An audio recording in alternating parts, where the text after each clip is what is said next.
Tuesday night. POPRAGEOUS live. Oh, it's our first Tuesday night POPRAGEOUS live. So, it's gonna be a little. It's a lot of. Man, I did not expect tonight's show to be as much work as it did. So I kind of procrastinated a little bit going into the show. So I was kind of scrambled. But the thing is, when you always want to know as much as you can, because when you're talking live, it's not like you can kind of stop for a couple of minutes and go and check things out, right? You got to get going. But today, so I got some new graphics done. This was also something that I'm trying to be organized, get the get you guys involved with stuff. Let me get the comments up. Should have been up a while ago. That's okay. Okay, comments. No, there we go. We're going to do the tall and we're going to do the big. Just like that. There we go. So guys, so as we see, we got a whole new, so we have 3 I know, right? I got 3 POPRAGEOUS shows every week. The main show, POPRAGEOUS Live, it's Saturday night, right? That's like the flagship show. So I just started this week, POPRAGEOUS Live Tuesdays and POPRAGEOUS Live Thursdays. And 8 o'clock Eastern, 5 p.m. Pacific every week. And so basically what I'm doing is 4 topics, and I'm putting them down the left-hand side. And as we talk about them, so if we're going to hit a topic down there, you want to do some, you got some questions, you want to get involved. You got some things you want to say, some things you want to chat about. Bring it on. That's all good. It's all good. So, there's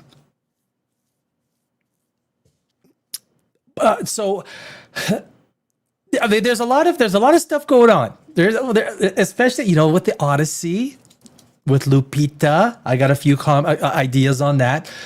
Disney earnings were out yesterday, and what looked like okay. I worked on Wall Street for a few years, so I do have a fair amount of experience when it comes to earnings and everything. I was a market maker on NASDAQ and the NYSE, as well as an economic analyst. So they released earnings, and they tried to pump it up pretty good. There was a beat, but the stock went down. And there's a reason for that, why Disney stock went down yesterday on their earnings release. We've got the Odyssey. So the big thing with the Odyssey, right? Lupita Nyong'o is, the rumor is she going to be Helen of Troy?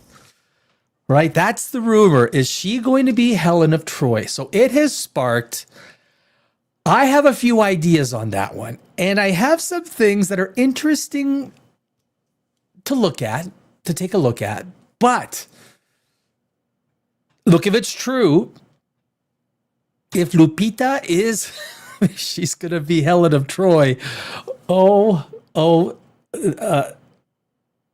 There's probably going to be some trouble, right? There's going to be major trouble, major headwinds with the Odyssey. Christopher Nolan hasn't done it to date. Like he has not done, like that would be one of the most egregious being, I've taken a lot of antiquity classes when I was in university. It would be a terrible, egregious mistake. But I am not convinced that Lupita is going to be Helen of Troy. But we're going to get to it, though.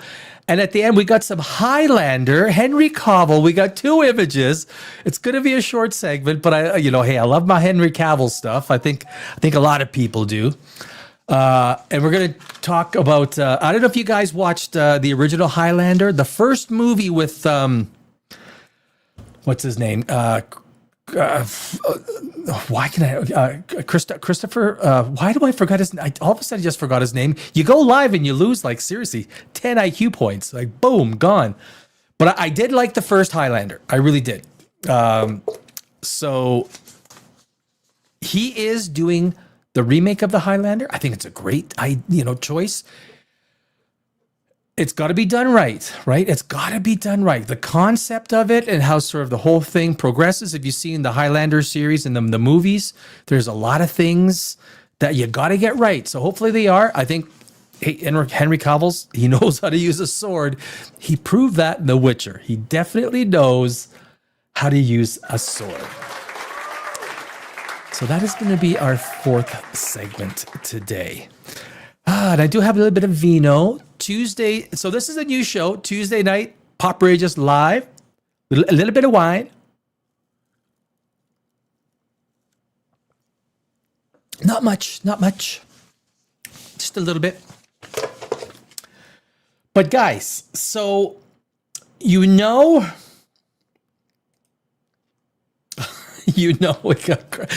Alex Kurtzman.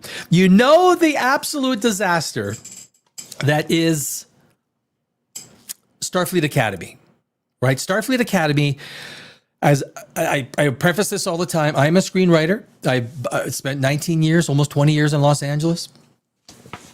I wrote TV. I've won lots of awards, so I got some cred. The tenure of Alex Kurtzman, Alex Kurtzman's tenure with the Star Trek franchise has been abysmal. Now you could go back as far back as you want, right? You can go now. What I did over the weekend is I wanted to refresh myself because, like I've said in the past, I do like the casting. I like the casting of Chris Pine, Zoe Saldana, and the whole crew of. For the most part, I really like the casting. The problem is the stories are so bad. Now, if you're doing a Star Trek movie in 2009, movies were peaking in 2009. There is no reason, and I've said this, the problem with Star Trek, why are these movies not doing $1 billion at its zenith? That's the issue that I have. And it started with Alex Kurtzman, who is also the purveyor. Look, I also tried to watch Section 31 over again. I fell asleep halfway through, and I was not going to rewind it, right? There's no freaking way I was going to rewind it. But I've seen it before, right? I mean, Section 31, right?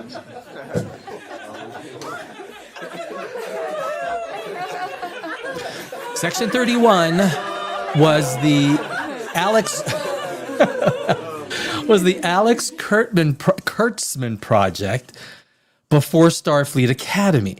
And I've, of course, made my thoughts very well known on Starfleet Academy. It's the worst screenwriting. You could have had, what did Les Grossman say? A nutless monkey can do your job.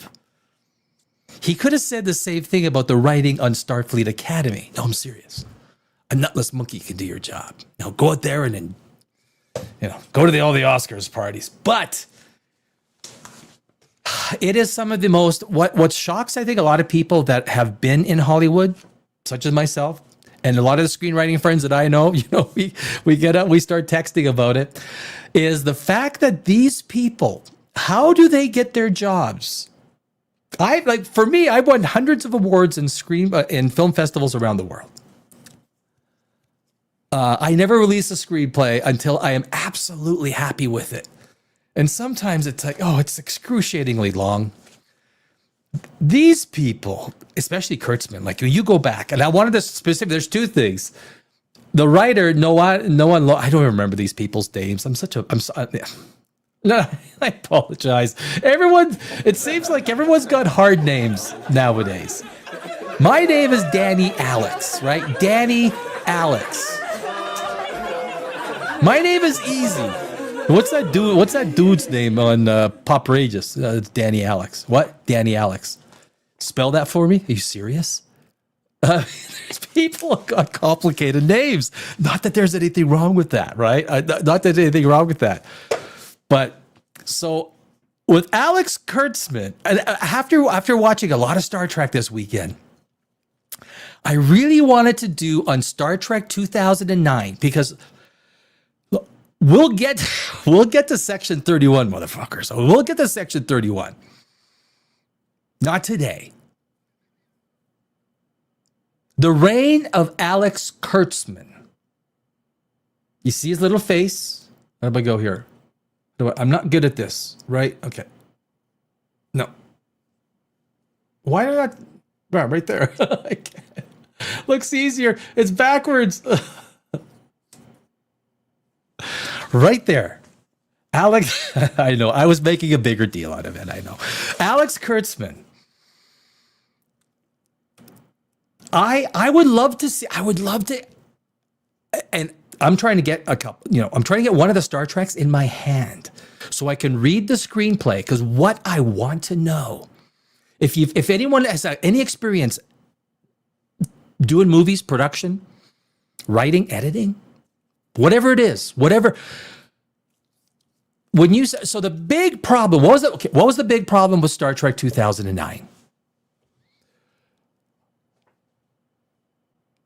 The idea of Kirk, of James T. Kirk. I would love to know, and I didn't research it too hard, but I'm sure there's information out there, what William Shatner thought of the origin story of Captain James T. Kirk, but it is ridiculous.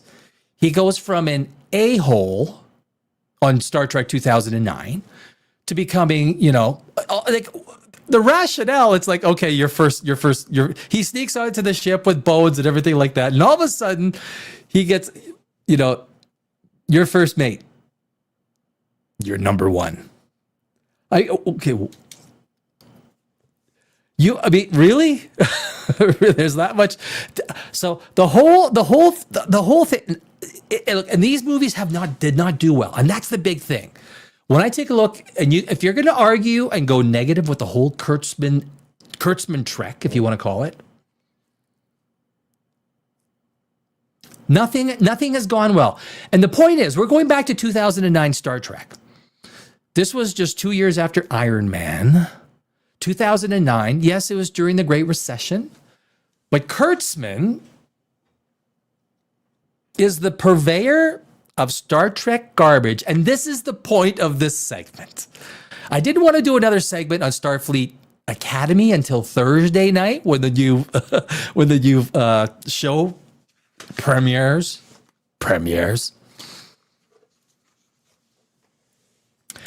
But we're going back, guys, 17 years. He was one of the writers. And as a screenwriter, I look at that screenplay. Like that isn't a case where the director decided. That was J.J. Abrams, right? Jar Jar, J.J. Boy, I tell you, J.J. and Alex Kurtzman, that's a freaking, oh my God. We're applauding that. Did I hit applaud for Kurtzman and J.J.?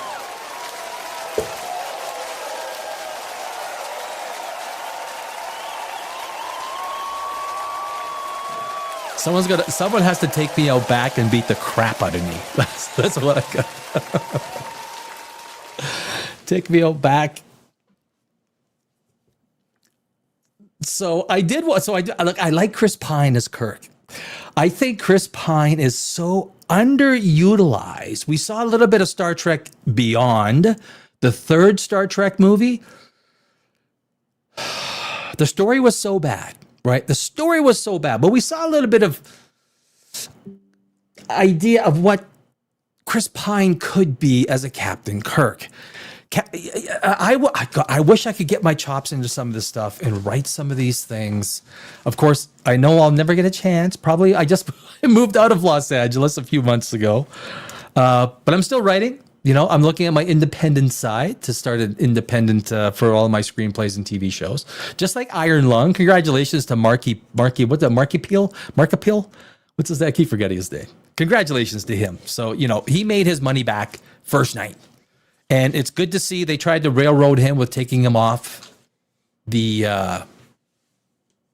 top of the ranks in terms of box office. It was a slow weekend, right? This is a slow time of year. So a lot of times you're putting out movies that aren't particularly the strongest, right? You kind of throw your ones out there. Okay, let's put this out right now. It's like, but you know what? He took the top box office. He beat Sam Raimi, right? He beat. I mean, now I Yep. I have not seen Iron Lung. I don't know if it's good. It's I've learned about it. It's hard for me to understand if it's any good. It started with a high rating. It's dropped, but anyway, I mean that's a it's a different story. We covered that on Saturday night. So this is about Kurtzman Trek, the origins of Kurtzman Trek. So before we get to episode 9 of Starfleet Academy. And remember, this is coming off the heels of Section 31. Like, right? If you're fucking butt, dear. Oh man. If you're a Trekker, if you're a Star Trek fan like me, I grew up.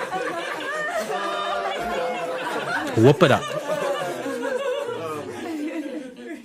I grew up on the GOAT. I mean, I was born in 67. Okay, so I got some street cred right now. So I grew up on the original Star Trek as a kid. And I remember in 79 when Star Trek The Motion Picture came out. Oh my God, I saw that in the theater. And I was a kid. I've always been an amateur astrophysicist, right? I have a science channel called Dimension Zero. I'm a science fiction screenwriter, but I'm also science fiction is science fact. And science fiction is that's how I roll, right? That's my gig. So I remember when all these original Star Treks came out. There's so many of them. They're so hard to remember, honestly. But I remember Voyager, right? The whole idea, and of course it was hard to believe given the fact that if Voyager is going out there, it's going to take millions of years before it gets out there and assimilates that kind of, regardless, it's science fiction, right? So you drop that stuff and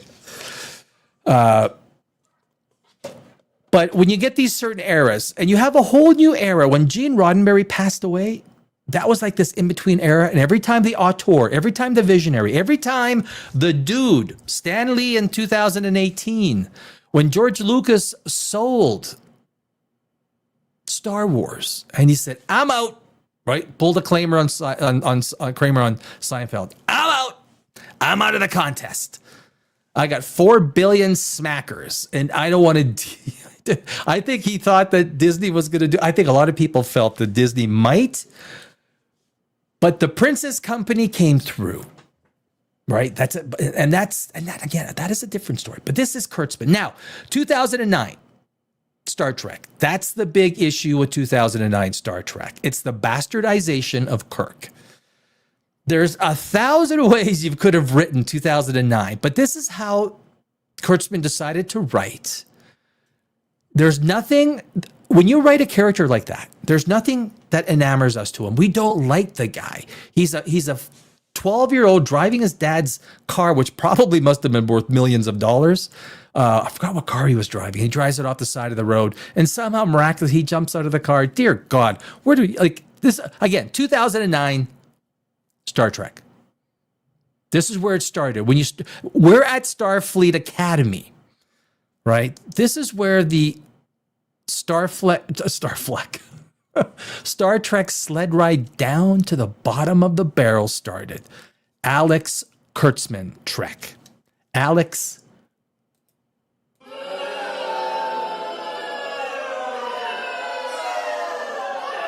That's where it started. 2009. It was a show that should have been $1 billion, right? This is on the heels of Iron Man. This was on the heels of what else was going on back then? Of course, my mind escapes me at this point in time. But this this movie should have been $1 billion. Why is Star Trek not doing $1 billion? Have you asked yourself that? Now, in this era, these eras are like literally 5 to 8 years long. They're very short. But this era of movies are changing. The entire industry is changing. And here's what's exciting about it, though. And I'll do another little side commentary outside of Kurtzman Trek. Is that and this is what we see with Iron Lung, the independent filmmaker, the independent non-studio. The studios are losing grip of the cinematic format because they freaking I'm trying not to swear. I am. They screwed it up so bad. Now, when it comes to like things like GLAAD, right? The gay, lesbian, all that, they are a huge. You wonder why there's so much gay and lesbian stuff in movies and TV? Look at no further than GLAAD. If you want to get anywhere, and so when you got guys like Kurtzman that are, I wish I could put a big naked ass right there. I'd put like a little Kurtzman face on, and I'd be like, this is what Hollywood has become. Now, I left Hollywood after 19 years. The Academy Awards has all these criteria if you want to be included in the Academy Awards. This also comes to the point of the Odyssey. Christopher Nolan's The Odyssey, which is our next segment.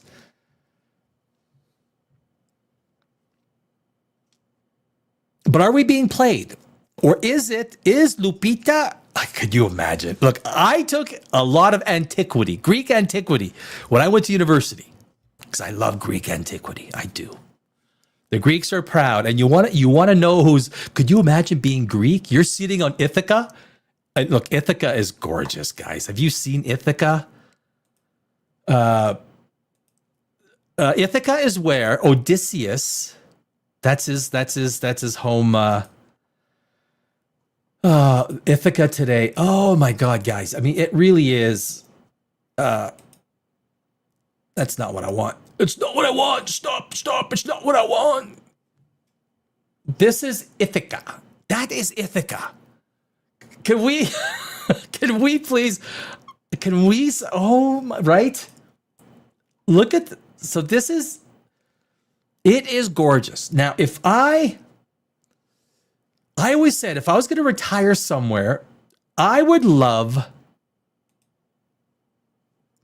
to retire. What the hell happened there? Love to retire on one of the Greek islands, right?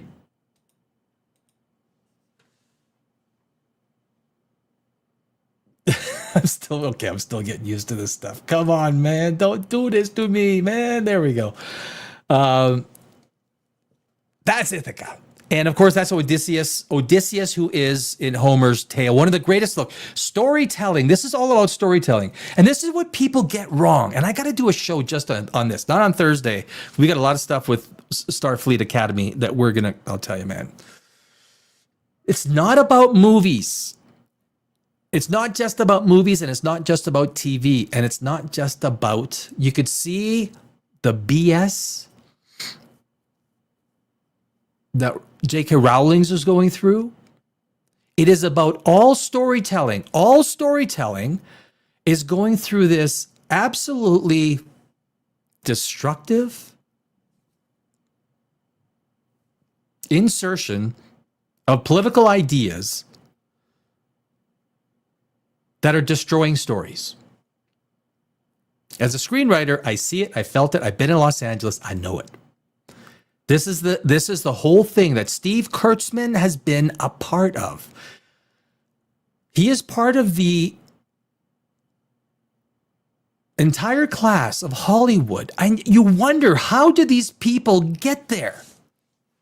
They didn't get there by writing good stuff. They didn't get there through success. They didn't get there by Alex Kurtzman didn't get there by being a Trekkie, because he knows frick all about being a Star Trek fan.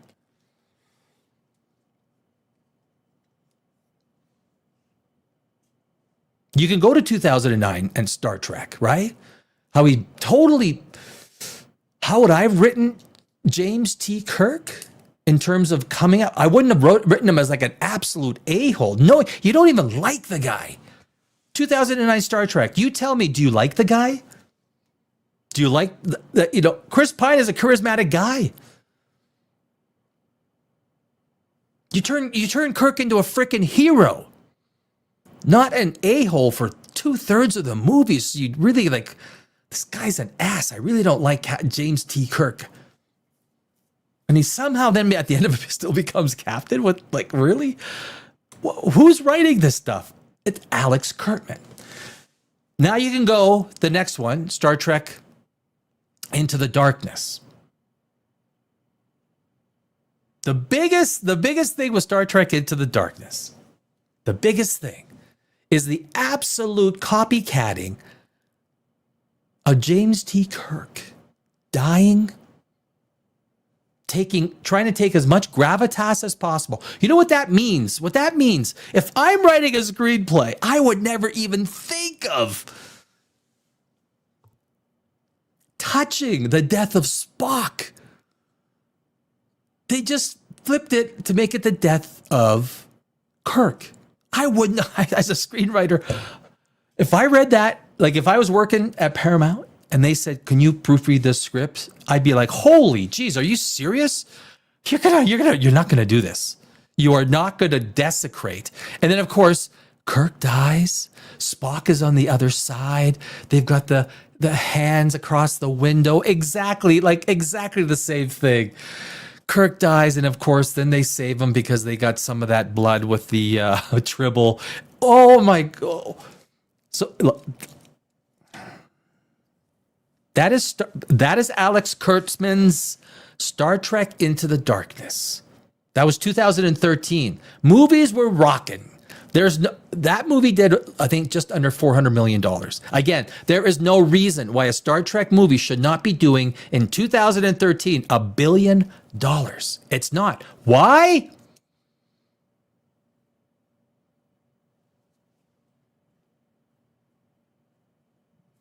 Alex Kurtzman. No.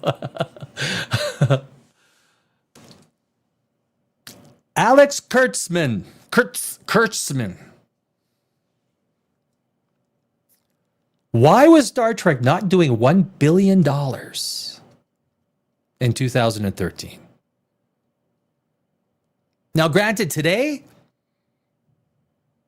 to get any movie to do $1 billion, that's going to be hard, and it's going to keep going down. It has to do with the quality. It's the quality. Here's what happens when you're a screenwriter. When you're writing a movie, or you're on the other side and you're anticipating, you're the audience, there's going to be a character reveal. Like, you can't have that many character reveals, right? There's only so many. Like, you want to release something about the character that makes people go, "Oh my God, I didn't know that." Like an internal struggle. All these things. You have the external struggle and the internal struggle. When that reveal becomes, "I am gay." The reveal is, "I am gay." It loses, that character loses. You're expecting something. You're expecting something significant. Then he brushes his hand on a guy's schnaz, and then you say, "I didn't know this until now, but I love you."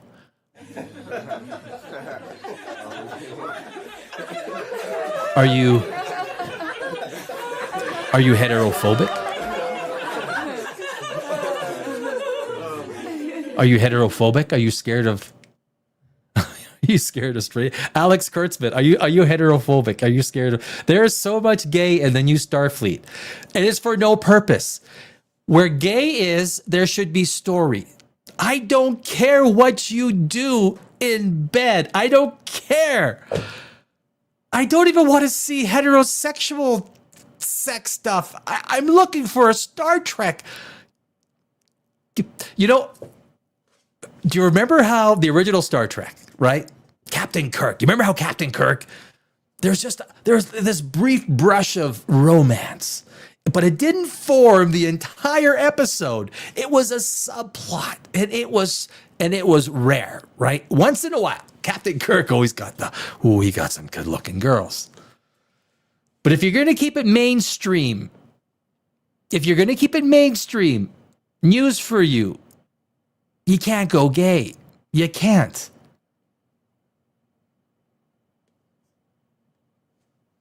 Am I saying anything that is no, I'm not. It's obvious to many. We don't want to see, we don't need to see. There's no reason for the point of a story to use important character reveals to say, "I'm gay." Does that mean you're heterophobic? I don't need to know if you're gay. I need to know if you're heterophobic. Is that What the fuck? Are you scared of? Are you scared? I see. The Sixth Sense. I'm ready to tell you my secret. I see straight people. I see straight people. I'm heterophobic. I am heterophobic. Guys, I am heterophobic. I'm scared of straight people. They scare me. I am scared. So Alex Kurtzman, you wonder, how did it become? How did Starfleet Academy? How did it become? I gotta stop screen. Oh, I shouldn't have to stop screen. Yeah, okay, yeah. Where's Cavill or Cavill? Not Cavill. Ithaca, are we being played? Oh, I thought I had.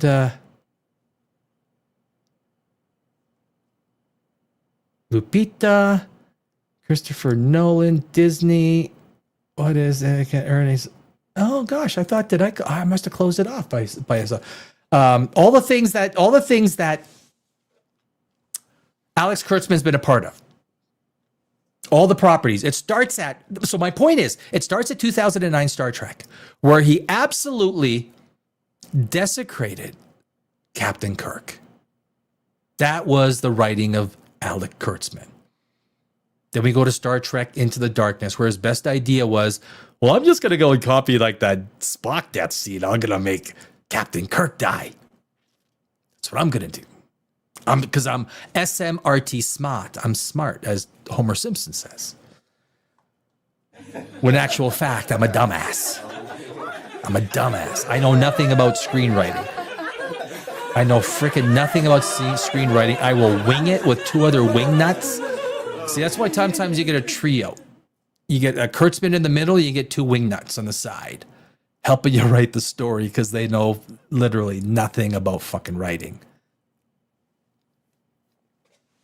And what do you get? Star Trek 2009, and then you get Into the Darkness. And then you get other things like Discovery. Then you get things like Section 31. And now we are left with the remnants. It's like a dead carcass, right? So if you could like see Star Trek today, it'd be like a dead carcass, and it'd have like this little sign on it. And this dead carcass, they just throw it on top of the table and say, "What's that?" Well, that's Star Trek. Well, it looks like a dead carcass. Yes, it's a dead carcass. That is Kurtzman Trek. So, episode 5 is coming out on Thursday. What are we supposed to expect from it? Well, if you've seen 1, 2, 3, and 4, it's going to be a whole lot of crap. And the biggest thing is, like, when you take a look at what, even though he has no writing credits. This has been a project that he's been dreaming of for a very long time. And it starts with The Burn. The Burn was his idea. He's trying to reset Star Trek. Oh, there was something. The writer, that was funny. What was I? The writer, this is good.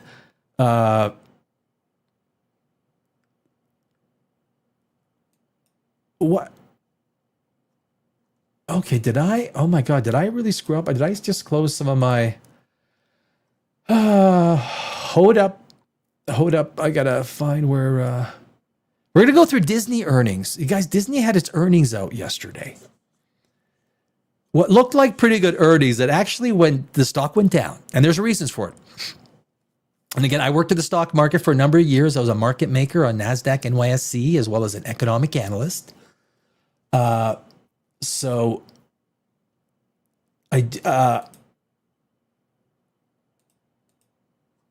oh man, Star Trek. There it is. Why it's right there. I'm gonna put it at number 1. Okay, so let's go back. You know what? A lot of these other channels, bigger channels, they get producers. I have no producer. I am my own producer. And if you ask anyone doing a live show, man,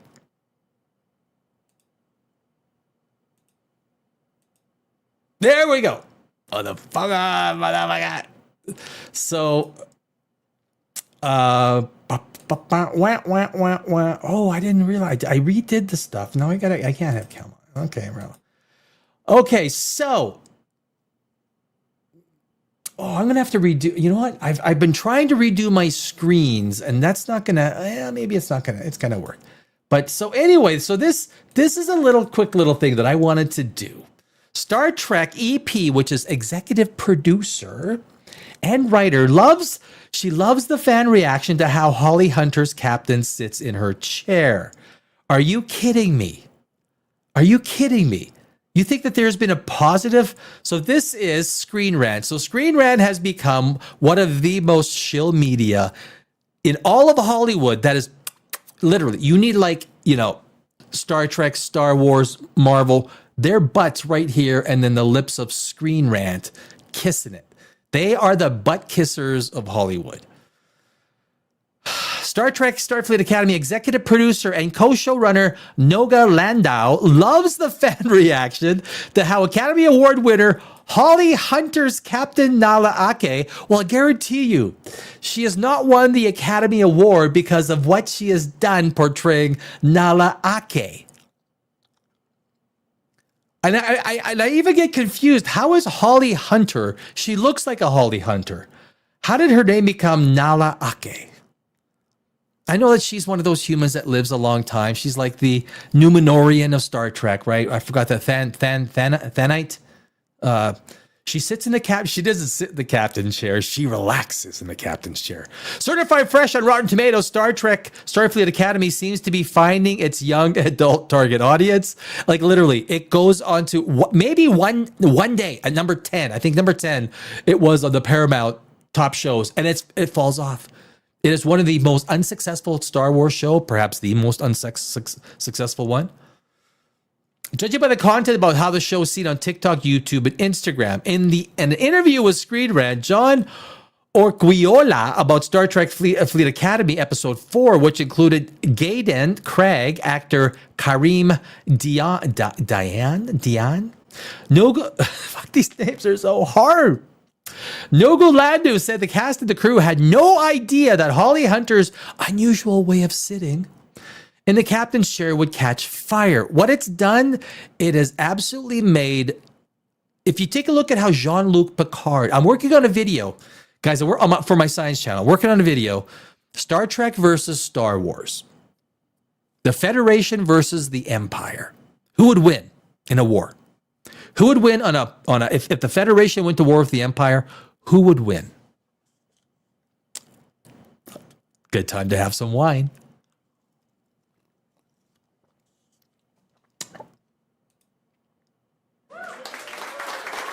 Who would win? I wonder if I got the...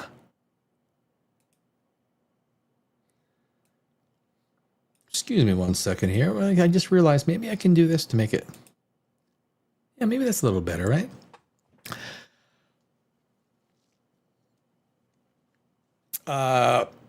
Sorry, I lost my place. I'm like a dog sometimes. I get... In an interview with Screen Rant, John Orquiola about Star Trek Starfleet Academy, which included... Landau called the fan-generated content on social media about Captain Ake's chair sitting incredible and so fun. See Noga's quote below. Before we get to that, so the issue is, if you want to desecrate the chair of these captains, like Jean-Luc Picard, right? I tried watching Enterprise. If you guys Star Trek Enterprise, I tried watching it. I can't get into it. I can't. I don't know what it is. I don't know if you guys are the same way. I try. I'm not going to keep trying. I've tried twice. And that's it. I'm done with Enterprise. And that was the same thing back in the early 2000s when it came out. I couldn't do it. I think because the captain guy is such an... It's the same thing with Holly Hunter, with Captain Ake. It's the same thing with what's his name? Captain... He doesn't inspire any charisma. He's just always the asshole. He's always the asshole. That's not the way You can be strong and you can be, without being an absolute see you next Tuesday. He's about as likable as hemorrhoids. Nogalandu, you have no idea when you're making this show. This is her comment. What is going to blow up? You're telling me something blew up. You're telling me that this actually blew up.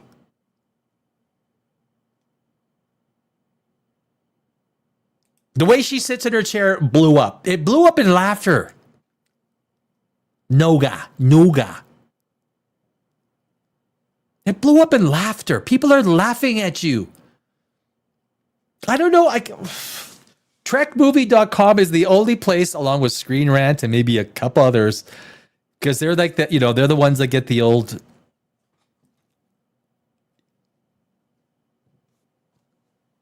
Say good things and we'll be good back to you. Because there's a lot of it. You have no idea when you're making the show what is going to blow up. And what I have to tell you, John, that some of my favorite content, like you've written a screenplay and you're calling it content. You're calling your own screenplay content.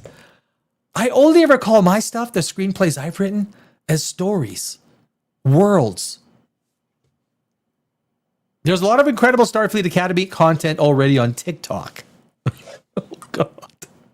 On YouTube and on Instagram. Are you watching Nuga? Are you watching YouTube? Have you some of my favorites are these compilations of people doing Nala sitting in the chair. They're mocking her. Like, oh my God, they're mocking her. We have no idea what this was going to blow up online. It's just incredible.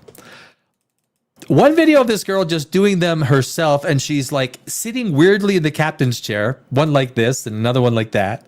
That's the best stuff. And honestly, it's really cool to see the younger generation of fans mocking us. Oh, sorry, just loving what we're doing. Oh, yeah, there's just, and becoming this army of weird chair sitters who show up every day for Starfleet Academy.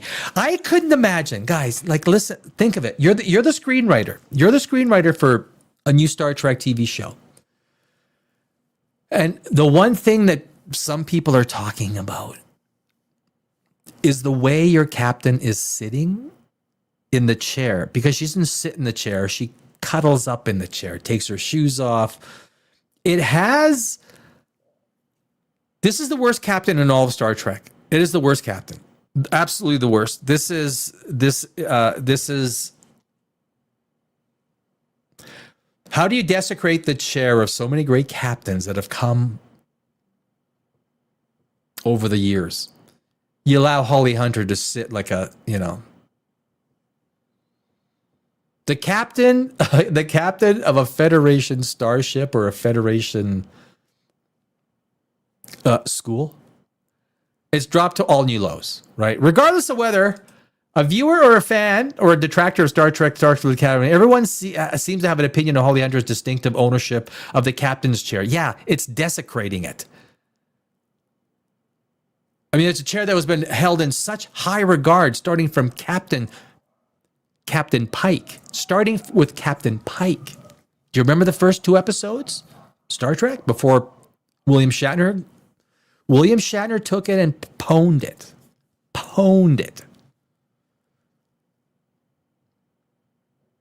Jean-Luc Picard he had the looks, right? He had the charisma. He had that. And same with number 1. Like they really did. Like it was good casting in TNG. Ake supporters enjoy the irreverence Hunter bringing to her 420-year-old Lanthanite, which makes Nala stand out among other Star Trek captains. Well, it's not stand out in a good way, like not even close. And of course, there we have a great example of our captain standing out. Does she have her shoes off? I'm not even sure if she's got her shoes off in that one. Stinky feet. You know what? The one good thing is, look, guys, can I say this? Can I say this without getting in trouble? You got polygamous, you know, relationships in the Klingon. Polymorphous. What? Okay, now confused myself. The three people in a Klingon. Really? Gaden's got three parents? And now we have, so you know now what is Starfleet Academy? What are they attracting? Foot fetish people. That's what we got now. We've got foot fetish people. If I was screenwriting,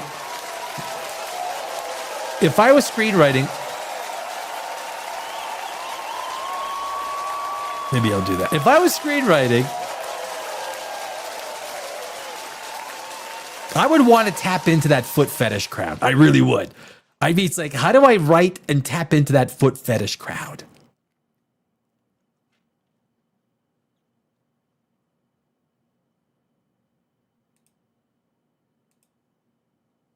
You make the captain wear no shoes. That's all. They just want to see feet, right? Foot fetish people just want to see feet. It's like furries. The furry people. Captain Ake's eccentricities are in line with her character. As a Lanthanite, as a Numenorian who has lived for over 4 centuries, Nala has seen it all and remembers Starfleet and the United Federation of Planets when it was at its best in previous eras. Yeah, before Kurtzman got his paws on it, right? Yet Nala, who was a prankster when she was a Starfleet Academy cadet, really, has always been a non-traditionalist and encourages occasional shenanigans from her cadets. No reason to go on. There's no reason to go on with this article. The fact that the executive producer and co-writer of Starfleet Academy, Noga Landau, what's her name? Noga Landau, thinks that one of the things that she points to is how the captain sits on her chair.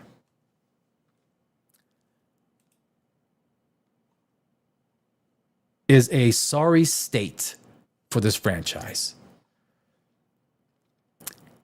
look at Kurtzman. Jeez. Current status and future 2026. Now we're going to get to before we finish this segment and get to Lupita. Kurtzman's current deal through his production company, Secret Hideout, is set to expire at the end of 2026. Oh my God. Thank you. Thank you, Lord.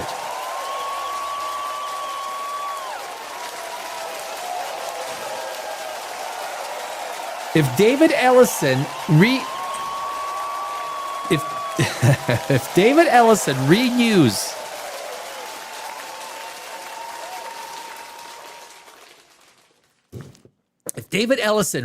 her contract, Kurtzman's contract, it is literally, that is nail, hammer, coffin. Done. Boom. Post-merger uncertainty following the Skydance Media takeover of Paramount in 2025, Kurtzman has expressed hope regarding his future, but has not yet officially extended his contract. If I was David Ellison, I would have taken a grace period of 1 or 2 weeks, at least just to make it look like I went through a thought process. Did you guys see the Entourage movie when, like, you know, what's his name is marching and they got the music going in the background? That's what I would be like, marching to the Star Trek area. You're fired. I want to be VP of firing at Paramount. That's what I want to do. That's what I want to be. Who do you want me to fire? Let me loose in that Star Trek area, baby. Active projects. He is currently managing the debut of Star Trek Starfleet Academy, January 2026. Oh, and what a debut it's been, motherfucker. On the ongoing production of Star Trek Strange New Worlds season. I'm going to try and watch that. I have not watched Strange New Worlds, but at least I gotta get a sense of it, right? I gotta get a sense of it. I know it's bad. I watched a couple of episodes. I know it's bad. Kurtzman has transitioned from a film writer to the franchise's primary television shepherd. Oh, thank God. And here's the stuff he's done. Co-writer for Star Trek 2009 and Into the Darkness, which we have talked about, how we desecrated Captain Kirk as the origin story. I mean, Into the Darkness. Well, these are bad stories, but it ends with the death of Spock, except it's Kirk dying and Spock doing the hands. And then, of course, they find, thank God for the Tribble. They bring him back to life with the Tribble. Live action, Discovery, Picard, Strange New Worlds, and Section 31. Now, there's a list of things to be proud of, right? Picard Season 3, take that out. That has nothing to do with him. Discovery, Picard 1 and 2, Strange New Worlds, and Section 31. Executive producer. Now, I'm not an animated guy, so I don't watch the animated stuff. I don't. Not into animated stuff in cartoon stuff. I've never. Sorry, man. I'm just not I'm not that into you. Yeah, sorry, man. Executive producer, Lower Decks, Prodigy, and Short Treks. Latest launch, co-showrunner and director for Star Trek Starfleet Academy. See, he is the co-showrunner. Why is it shit? Because Kurtzman is deeply involved. Everything he touches from 2009, and that's the point of this segment. Everything he touches from 2009.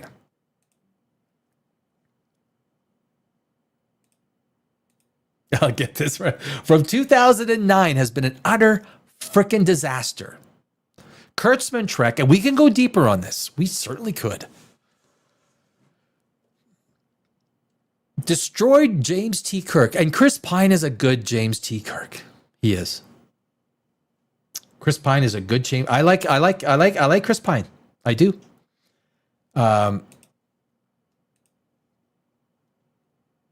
Simon Pegg, Scotty. I think he sometimes overdoes it. Zachary Quinto is a pretty good Spock.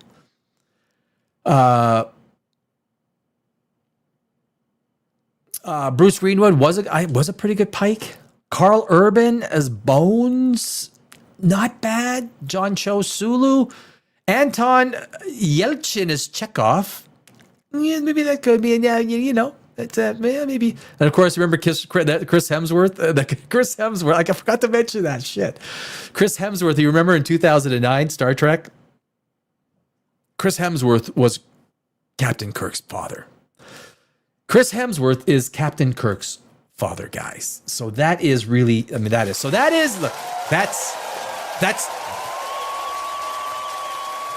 cheers. POPRAGEOUS Live. It is Tuesday night. This is the first episode. Every week, POPRAGEOUS Tuesdays, POPRAGEOUS Live Thursdays, and we got the big ass show on Saturdays. POPRAGEOUS Live, it's Saturday night. You know, when you're doing this stuff yourself, look, most big shows have got a couple of people in the background doing stuff. They're doing research for you. They're putting up all the clips. When you got to do it yourself, you're like, what the fuck am I doing? What am I doing? What am I doing? Where am I? Okay. So as you see, I'm doing, on our next, now this is, if you want to, guys, the Odyssey. You know what's going on with the Odyssey. I have some thoughts with the Odyssey. I am, now to do my background, I am a lover of history. In university, I took a lot of antiquity. And I have said so often that the Greek culture is the foundation of what we see today in Western society. The Greek intellect, the Greek spirit for storytelling, some of the greatest stories ever told were told by the Greeks. Is Christopher Nolan really going to screw this up? Are we being played? Are we being played? There's evidence now. I think it was because of the picture with John Bernthal. In the back, you saw Lupita. We don't know. We have no idea. We do not know if she is Helen of Troy. Now, if she is Helen of Troy, that would be worse than making Matt Damon the Black Panther. It would be worse. It would be, if there's anyone, guys, if you know the whole story, I have not read the Odyssey since university days. I gotta brush it. I gotta rewrite. I gotta reread it. My university days are sheet. Oh my God. 3 or 4 decades ago. You know, it's a long time ago. I'm a young old fucker. Motherfucker. But there is some, so I'll show you. I didn't do that. Come on, man. There is some, I'm going to start with this. So IMDb. Now, it depends which way you want to argue the point. Because if we go to IMDb, this helps the conspiracy theory. Is Lupita Helen of Troy? Helen of Troy is probably the whitest, right? Helen of Troy is the whitest, the most Caucasianist of them all. Mirror, mirror on the wall, who is the most white-ass girl of them all? Helen of Troy. But if we scroll down to the casting, Matt Damon is Odysseus, Tom Holland, Telemachus, Anne Hathaway's Penelope, Robert Pattinson is Antinios, Lupita. There's nothing there. There's nothing there. Now, there's John Bernthal right there. Zendaya is Athena.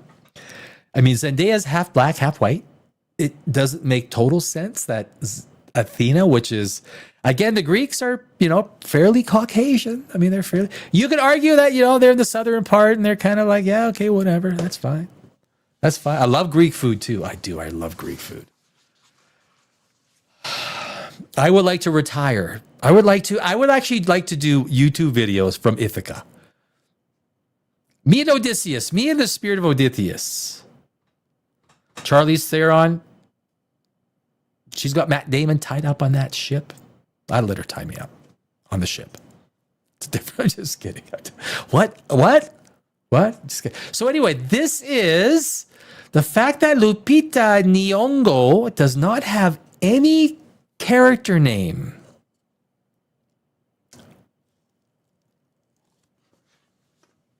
There's no character name.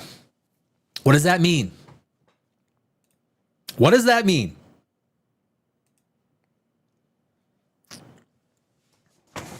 Does that mean she is Helen of Troy?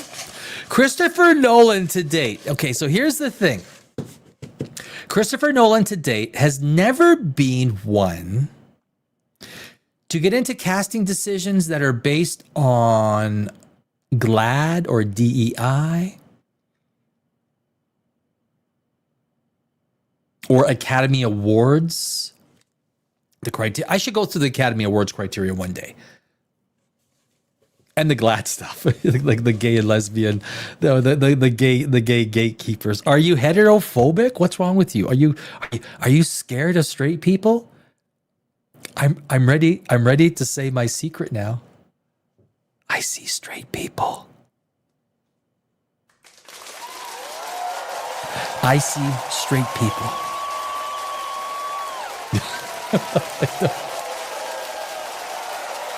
I mean, I don't even want.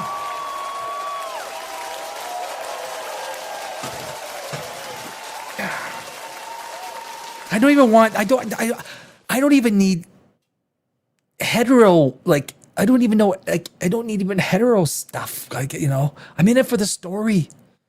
If I want hetero stuff, I'll watch rom-coms. I'll go back to, I'll watch old Matthew McConaughey and Ben Affleck movies, okay? That's what I'll fucking do. I'll go watch, yeah, I know, you should never do 2 back-to-back applauses. It's my show. I am POPRAGEOUS. This is my show, motherfucker. I'll do what I want. You go back and you watch Matthew McConaughey, Jennifer Lopez, and Ben Affleck movies. That's what you do. You don't go out and watch. I don't need like Starfleet Academy to have like. I don't even want to. I don't even want to see the idea of that Laura girl and like what do you guys do in bed? I don't even want to see the. What do you? I don't. I don't want to see scissoring with those two. Okay, I don't. Don't. No scissoring, for God's sakes. Fuck. Ah, it's a bad swear. If I had production people, someone would beep that out, but I don't. Maybe one day. Maybe one day. This is the first episode of Tuesday night. Number one. If you look at the thumbnail, you'll see in the top right-hand corner. Number one. Numero uno. How do you say that in Greek? I don't know. I had a friend growing in high school, high school and senior high school. What was it? He had a freaking long. I totally forgot his name now. Nick Melathopoulos. Anything Opolis is Greek, right?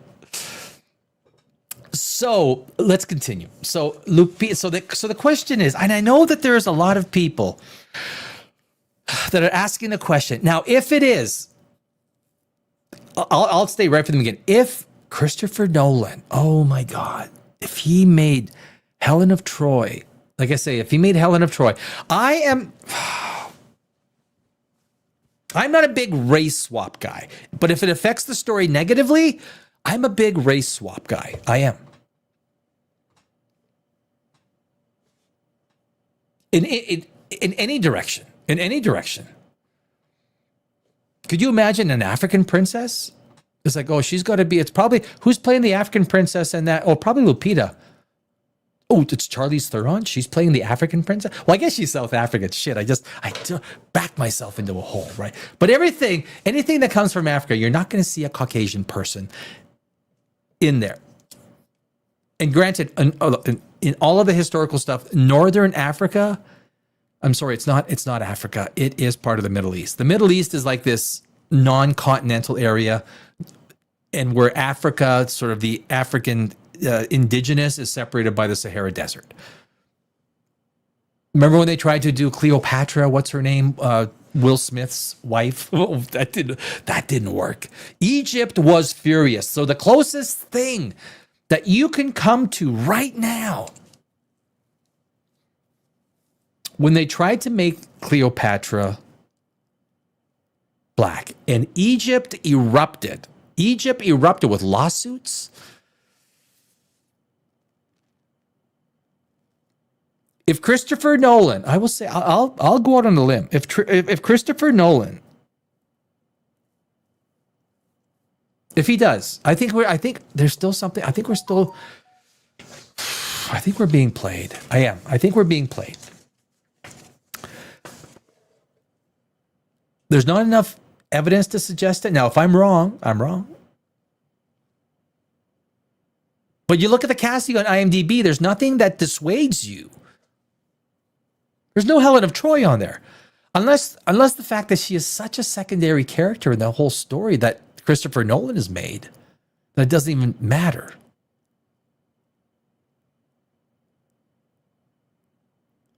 But if Lupita is Helen of Troy, this will be the Greeks will, and they already are, the Greeks will be, look, you're an Englishman and you're screwing with 3,000 years of Greek history? Christopher, can I call you Christopher? You're an Englishman. Can a Greek filmmaker go and make a King Arthur movie and make King Arthur black? Even look, most black people will say, "Oh, that's stupid." Well, of course it is. King Arthur was black? Yeah. Historically proven. He was black. He was African American. Really? Like, what was it? He lived in like the 8th century or something like that in England? He was black? There's blacks were in England? Yeah. There's lots of them. No, wait, seriously? Yeah.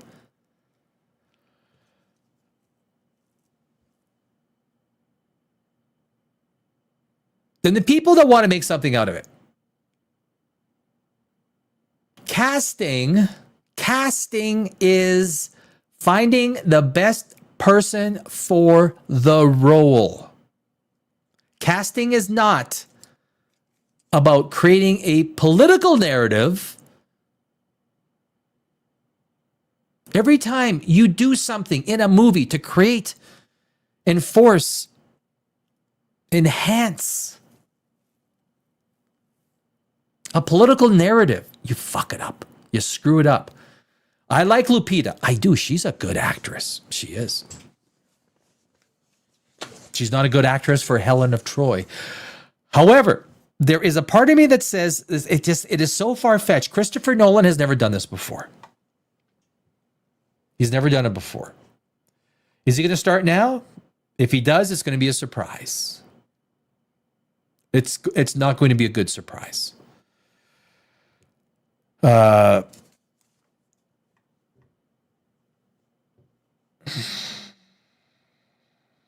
a couple other things that where's the we showed some pictures of Ithaca. Okay, so based on, can I do this? I can. Let me come down here and share this. No, don't remove it. Oh, jeez. I am my own worst producer. I am. Exactly.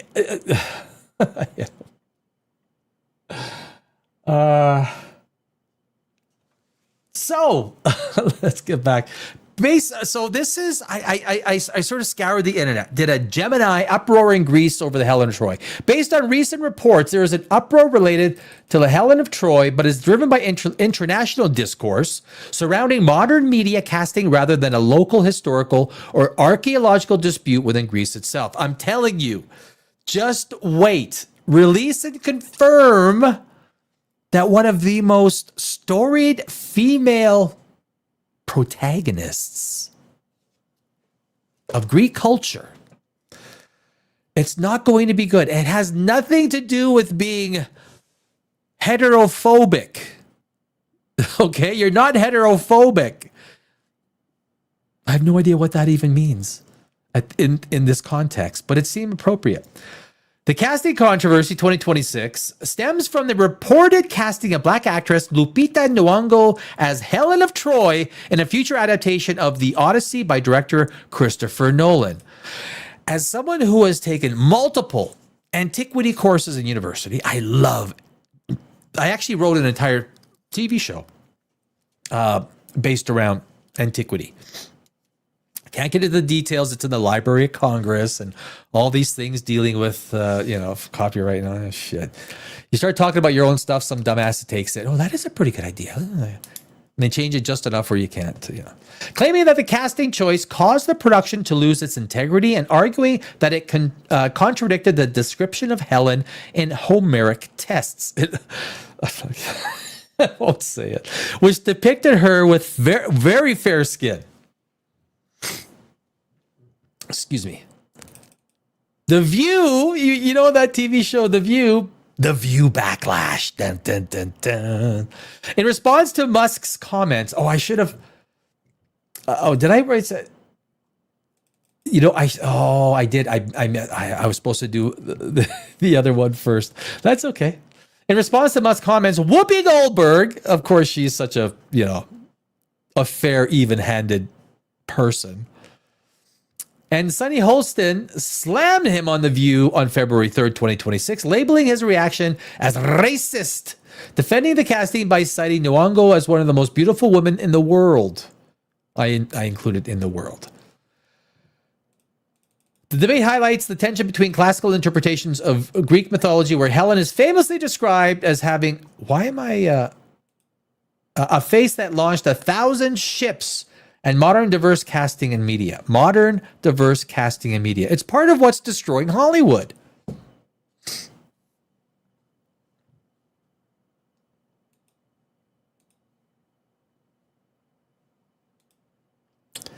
So we also have, this is actually the one that I wanted to share first.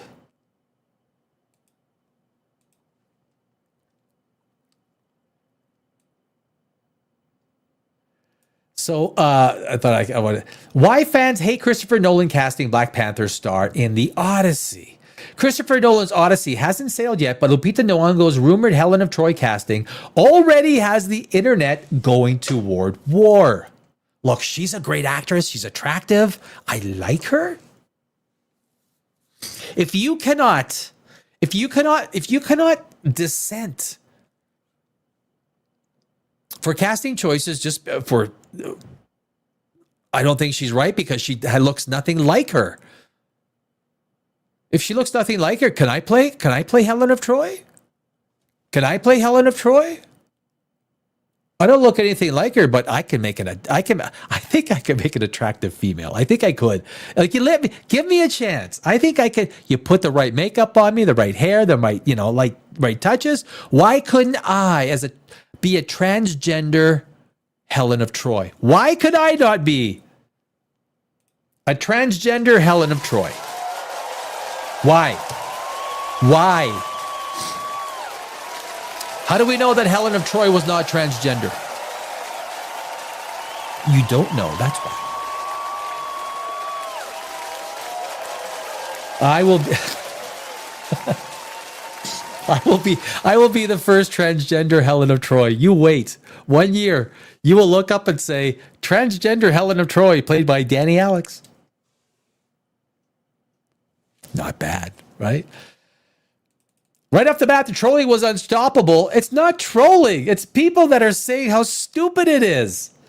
As the internet scurried to give its opinion on Nyong'o's apparent casting, netizens flooded social media with the tagline, Helen of Detroit.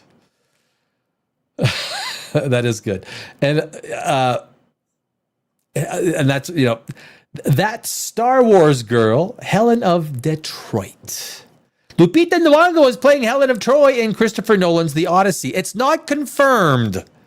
It is not confirmed. I am still under the hopeful idea that it's maybe we're being played. And this is what I really hate about Hollywood and all these fucking activists. It's the hate, right? You cannot say, look, I think she's a terrible choice because why? Helen of Troy ain't black. She's not black. It has nothing to do with being racist or isist or heterophobic or a furry. Chrissy Mayer, Christopher Nolan. I didn't want to go there.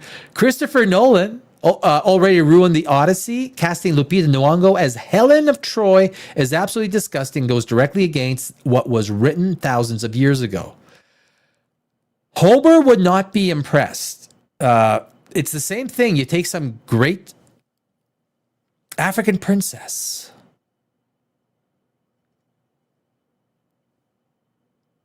and you make her white as white can be.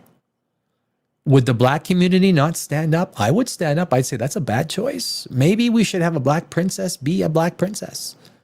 Maybe Lupita could play a black princess.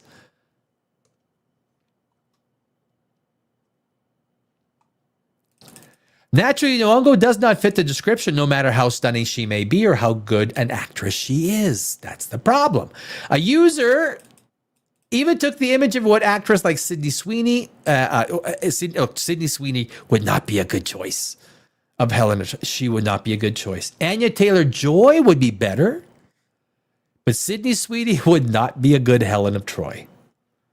Calling Nolan out for the rumored casting. Mambo Italiano, dear Christopher Nolan, and the Italians and the Greeks, they share stuff, right? Much as they hate to admit it, they do. Rumor has it that you cast Lupita Nyong'o as Helen of Troy. With all due respect to your choice and the incredible actress, I let Grok imagine play stylist and dream up a few alternatives.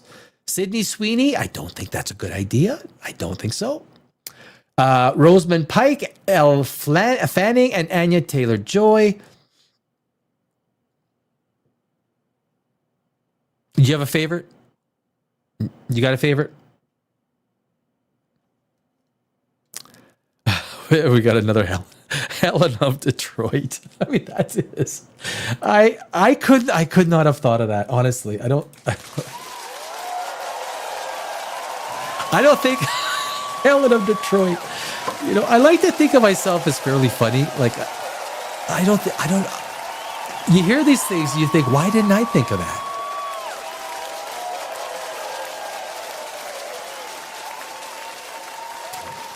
Cheers to your health. Red vino. We're going to finish this up here. And then we're going to go to Disney earnings. Disney earnings yesterday. I did work on Wall Street for many years. I was a market maker on NYC, NASDAQ. I was an economic analyst. We're going to spend a little bit of time going through Disney earnings. Why did the stock fall yesterday? They did a beat. They kept their full year earnings intact. Their Q2 was soft. Is that, and I'll tell you why. The bigger reason why Disney stock fell yesterday on that earnings report. Because I have a much larger idea of what I think Disney will turn into eventually, after we finish with Lupita, Odyssey, and Christopher Nolan.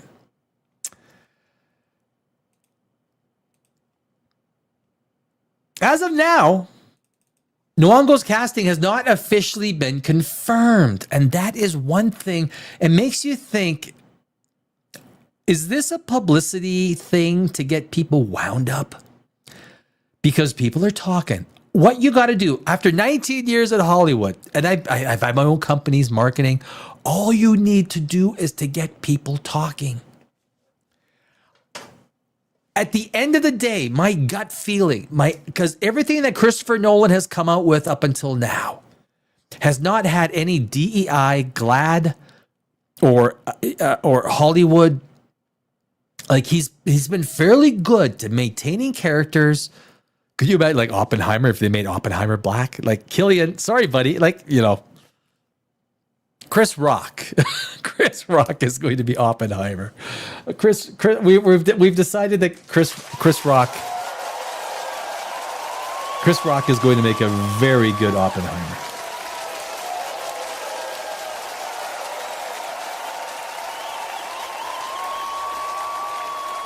Lupita Nyong'o in Black Panther, Wakanda Forever. There she is. She's very smart too. Lupita's a very intelligent young lady. She really is. Despite the fact that Nyong'o's casting as Helen of Troy is currently, we don't know if she's been cast, is currently just, let me finish the sentence, please. Just a rumor. Fans have already made it clear they aren't looking forward to it. It's going to hurt the movie. It really is. It will hurt the movie. From criticizing Nolan for drifting away from historical accuracy to asking why filmmakers won't simply adapt classic pieces of African literature into films, netizens have a lot to say. Oh yeah, I totally see the resemblance. It's a bit of, no, there's no resemblance. Nolan went from it must be historically accurate as possible to it must be as historically inaccurate as possible, says Fluffy Pepper. Red says, why don't they simply use a classic piece of African literature? Take one of the incredibly magnificent, sprawling epics of the rich pantheon of African history and culture and make it into a series with accurate casting. Okay, that was a bit of a, I think that was a bit of a dig, right? That was a bit of a dig. But look, it has a lot. I will not disagree. As someone, it is just, I could not imagine anyone but Helen of Troy. Like she's, and you want to cast her as with a black actress? It doesn't make any sense. It has nothing to do.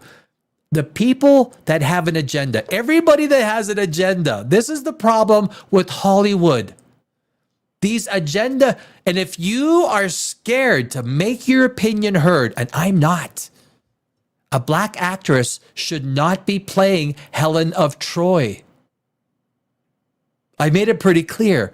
A black actress should not be playing Helen of Troy. Under any circumstances, regardless of how talented, how attractive, how intelligent, how whatever you want to say. She's come from a very wealthy family, Lupita. Like her family's worth like $300 or $400 million bucks. Smackers, baby. This will be one of the biggest blunders in movie history. Christopher Nolan will take 3 steps back on this one. He will. At this point, I wonder if he's purposely tanking the movie so he knows what a flop feels like. Tenet, he did Tenet. That wasn't a great movie. Tenet was not a great movie. That was literally, did you guys watch Tenet? That was literally a movie where they went from this part, then they went to this part. Then they spent the first 5 minutes explaining it, right? They explained the whole thing. Here's what you got to do now. It's like going on some like steeplechase or some like treasure hunt. Okay, you got to hear. Okay, here's what you got to do now. Now we'll explain this. Oh, okay. Go see this guy. Oh, okay. So that was the entire movie. And the science behind it was clumsy, very clumsy. I'm a science guy. I got a science channel called Dimension Zero. I'm a hobbyist astrophysicist as well as a screenwriter. He's had some bombs. Look, the third Batman movie was shit. It was absolute garbage. It was puke. You cannot argue otherwise. You're going to trap every police officer underground for two and a half months? Are you serious? That's your plot point you're going to do with that? I mean, Christopher Nolan was so bored with it. He said, let's do it. And then they come up 2.5 months later and they got no beards. They all had the one thing that Bane did allow for the cops to have down underground, the shaving kits. He allowed. Bane allowed shaving kits. Christopher Nolan has made some freaking stinkers. He's made plenty of stinkers. I would argue that even the rise of the Dark Knight Rises without Heath Ledger would have been near garbage. I didn't like it. Sorry, man. You can call me what you want. I didn't like it.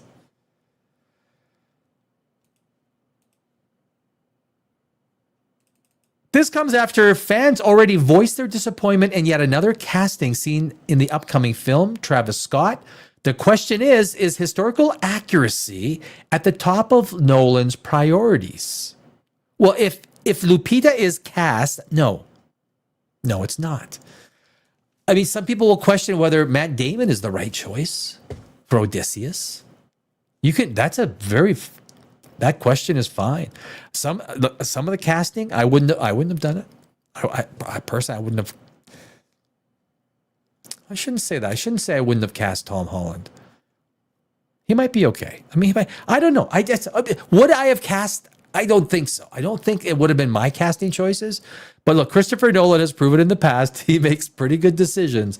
But if Lupita is Helen of Troy, it will be on a scale that Christopher Nolan may not outlive.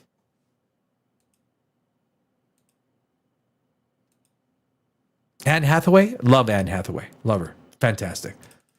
Apart from playing the most beautiful woman in Greek mythology, also known as the face that launched 1,000 ships, Helen of Troy, Nyong'o might be playing another role in Nolan's The Odyssey. That's right, a duo role. Look, she should, if she's playing Helen of Troy, this is going to be so bad. According to the latest rumor, Nyong'o has not one but two important roles in the upcoming film, Helen of Troy and Clytemnestra. As per Greek mythology, Clytemnestra, try and say that. Clytemnestra is the wife of Agamemnon, king of Mycenae. You know, I took antiquity. She was the half-sister of Helen and the mother of Orsetes and Electra. All this stuff is just flashing back to me, right? Back in the old university days. And this is why I think we might be being played. We might be being played. He hasn't done too many bad casting choices. He hasn't. Christopher Nolan. And this is why, like on the thumbnail I put, are we being played? We might be being played on this one as well. That's been said. So anyway, there she is. A little bit of video. She's a good-looking young lady, right? Nice arms. Looks like she works out. So anyway, guys, that is Yeah.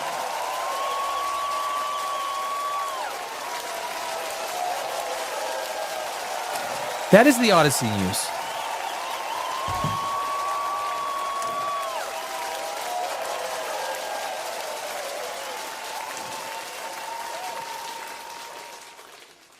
Disney. So Disney, guys. So a lot of people, I always get, a lot of people ask me this question. They do, because I worked on Wall Street. I was an economic analyst. I was a market maker through Arca, Island, and Instinet on NYSE and NASDAQ. So I have said, and I'll start this whole section off. And after this, we're going to get to a shorter section there with Henry Cavill and Highlander. But for Disney, so what I believe Disney's biggest problem is that it is hanging on to a 1950s legacy that it cannot keep up with. It cannot maintain. And it is launching businesses, aka the cruise business, which, just like the parks, the cruise business is very much, it's a cost-intensive business. The market doesn't like it. So when the parks were up 1%, that was part of the good news. the good news of Disney. The parks are up 1%. They had soft second half guidance. And look, their streaming success has everything to do with Hulu. Who are you kidding? Do you remember Bob Iger's first comments when he came back after Chapek? He turfed Chapek and he came back. He said, "Oh, we got to get rid of Hulu. We got to get rid of Hulu. No, it's no good." And I was like, "Are you fucking serious? Why do you not combine that?" And you don't lose the Hulu name. Because if you change Hulu to Disney Plus,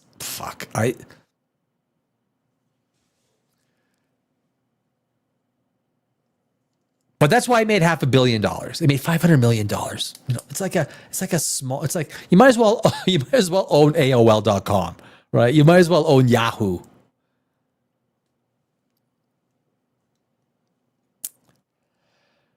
So Disney, let me pull this up. So the financials, I don't want to go deep into the financials, but I will go deep. Well, to finish off my point. So the point is Disney is a dying brand. It's a dying brand. So if you take a look at 2019 revenues, their revenue was, Their revenue is like 30% lower in 2019, and they had higher profits in 2019. Bob Iger has saddled this company with a massive amount of debt. And the only thing, the sports business is contracting. It went down. If you have a significant change in consumer habits and they stop going to the theme parks, you have got a serious disaster on your hands. If the theme parks drop 7-8%, which might happen because of digital properties, because, people don't want to go to these parks. They decided it's too expensive. They can't afford it. Now the Disney ships, cruises, more affordable. But there's a lot of things that Disney has issues with. Disney is a brand that might become, I've said this, as someone who has worked on Wall Street for many years, Disney is an 1960s business plan trying to succeed in 2026. In 2050, no one's going to care about this shithole company called Disney. No one's going to care about this stupid mouse, Mickey or Minnie or Pluto. They're not. How much revenue do you think is generated by Mickey Mouse? What's the first thing you think of when you hear the word Disney? Mickey Mouse. This is a brand that is on decline. Bob Iger tried to buy his way into success. He just put 45 billion on the balance sheet. I think there's about 38 billion left in what he's purchased on the balance sheet. So if we take a look at the stock price, let me pull that up. So so the big question is, why did the stock price tank? It didn't really tank. It's not really the right word. Did it tank? So let me put this up here. So if you take a look at Disney stock price, now this was yesterday that it came out. So if you see, this is the 5-day chart. So you can see on 2-2 right here, 2-2. It was at call it 113. And in the morning, Monday morning, it released earnings. Now in the stock market, when you're a market maker such as I was, at some point in time you come in and you got to start buying, right? You have level 3 access. You see what all the houses are offering, what their positions are on the sell side and the buy side. And as a market maker, what I used to do, you start to understand, why is there suddenly all this demand? Is it short demand or is it, long demand getting out? You're not going to have short demand at 104, and you'll see that through the options. I was also an options pro.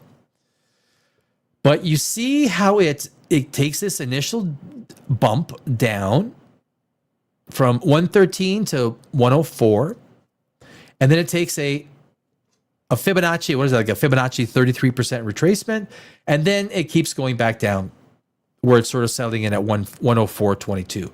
So the question is, why? So if you go through the earnings very quickly, I don't want to get into the minutia of deep earnings. Revenue. So this is from the company. So they're going to be trying to put out the best stuff that they can possibly say.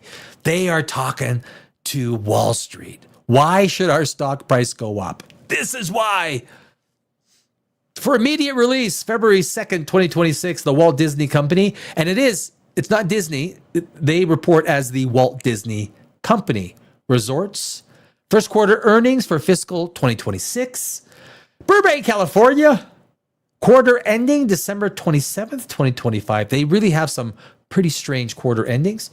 Revenues increased 5% for the quarter to $26 billion from $24.7 billion in Q1 fiscal 2025. I don't know I think that's year over year. Income before income taxes for Q1 was 3.7 billion. Was comparable to Q1 fiscal 2025. Now there's all these different metrics. There's income before taxes, there's net income, there's free cash flow, which has nothing to do with amortization and depreciation. So you could have a lot of free cash flow or more free cash flow. It's literally like cash. But you got to take your depreciation and amortization. You've got to lower it because you basically have to computers. Let's see at the parks, this ride breaks down. You have to buy a whole new ride. You depreciate these assets over 5 years, some over 3 years. And that comes off of EBITDA, what's called earnings before interest, the whole EBITDA thing, right? I don't want to get in too deep with this stuff because I know financial reporting is so basically said the net income is the number that you want. Earnings per share, basically the number that they use in earnings per share. There's lots of different numbers. The pros on Wall Street don't get confused by it. The people on Main Street might say, "Oh my God, they had 19 billion in free cash flow." No, it's like the shell game, right? Things get diluted earnings per share. Oh, total segment operating income decreased 9% for the quarter to 4.6 billion from 5.1 billion in Q1. 2025. Diluted earnings per share decreased from 134 to 140 in Q1 2025. Adjusted for Q1 decreased 163 to 176. Now here's the thing. They're also guiding very soft in the second quarter, but they're saying we're going to keep our full year 2026. We're going to keep our full year guidance. That's because they just announced a new CEO.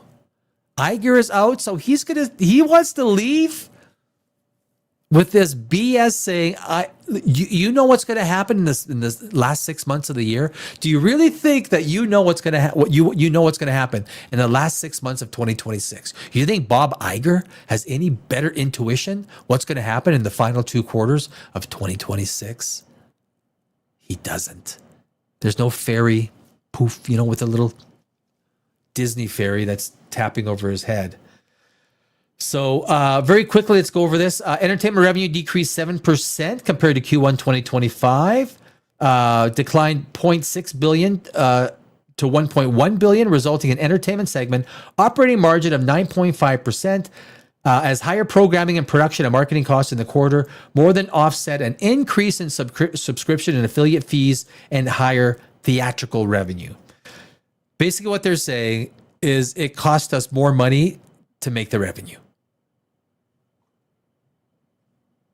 Even with all the success with their animated series,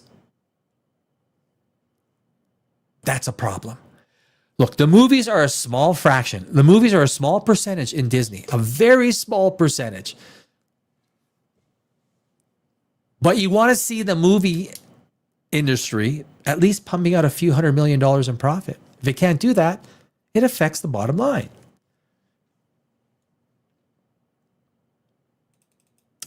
Sports Q1 segment of 191 million, a decrease of 50. So this, look at how bad the sports area is doing. Another decrease of 56 million compared to Q1. The market loves to see an increase in sports. Sports is what they derive as dependable revenue, and it's not. Temporary suspension of YouTube TV carriage had an adverse impact to segment operating income of approximately 110 million. There's that big thing what they had with Google. Did it affect it? Yeah, but you got to say it. It's a great excuse to use it. But did it affect it? Of course it did. Of course it did. There was a few days, I don't know how many, like 28 days or whatnot, that record quarterly revenue of 10 billion in the experiences section and segment of 3.1 billion, domestic parts and experiences growth of 8%. Attendance at our domestic parts was up 1% in the quarter, and per capita spending was up 4%.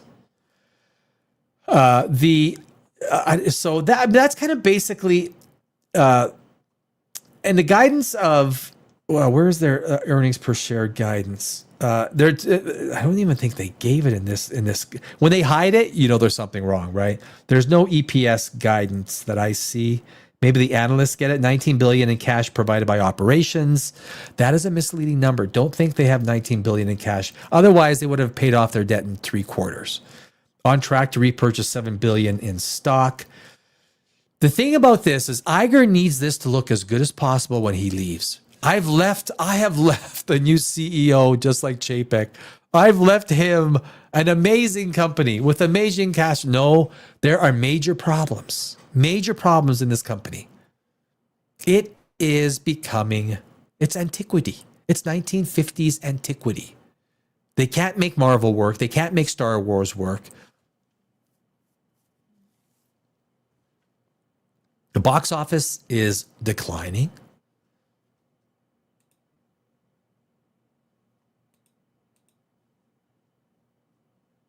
So the total debt of Disney, as of the end of fiscal quarter December 2025, the Walt Disney Company reported a total debt load. Let me know if you could help support this. 46.64 billion. Total debt, approximately 45.42 to 46.64 billion in the quarter, depending on where you land in the quarter. Net debt, approximately 39.8 billion to 41 billion, accounting for cash on hand. So you have debt and then you have cash. Get the hiccups. You have cash on hand, right? You got to subtract the two. So your net debt basically becomes 40 billion-ish. How did I get the hiccups? Long-term debt, 35.31 billion as of September 30th, 2025. So they have been paying off that big chunk when they bought Fox Century 21 Studios. Disney has been actively reducing its debt from a peak of over 58 billion in 2021, representing a consistent downward trend in leverage. The ratio is approximately 0.41, which isn't the best. It's not the worst. Indicating that Disney is increasingly financing operations with equity rather than debt, a sign of improving financial stability. You can argue that point. The market argued it, and it took the stock down. Disney's earnings before interest and tax, EBIT, sorry, this is EBIT, covered interest expense roughly 7.5 times in recent reports, suggesting the company can manage its debt servicing comfortably. So that's like, if it was 1.2 to 1, you got a problem. It's like 0.5 to 1, you got really big, you're not covering your interest payments. That's what basically that means. The problem is that Disney's financial deterioration continues to magnify itself. You're launching the ships. There's two cruise ships, Disney cruise ships. There's no indication. Are they going to be losing projects? Are they going to like suck $1 billion a year out of Disney? $500 million? Are they going to be profitable? These are capital intense businesses, cruise ships. Very intense. Are people getting Disney tired of Disney? The theme parks were up 1%. So there's reason to say, well, but again, the stock market is a voting mechanism. The stock market voted that we're not willing to pay this price. So they took it down about 6%. Forward PE of about a 14. If you think the PE is going to go up, earnings per share, you'll buy it. I would be hesitant still. It seems to me, like I say, in 15 years from now, is Disney even relevant? Is Marvel absolutely destroyed? Is Star Wars gone? Who cares about the stupid mouse? No one cares about the mouse today. Will theme parks become a thing of the past? All these questions.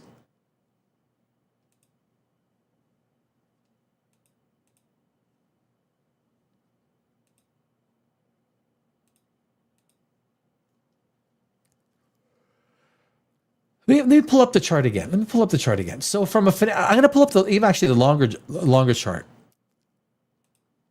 So if you see the chart, this is a 5-day chart.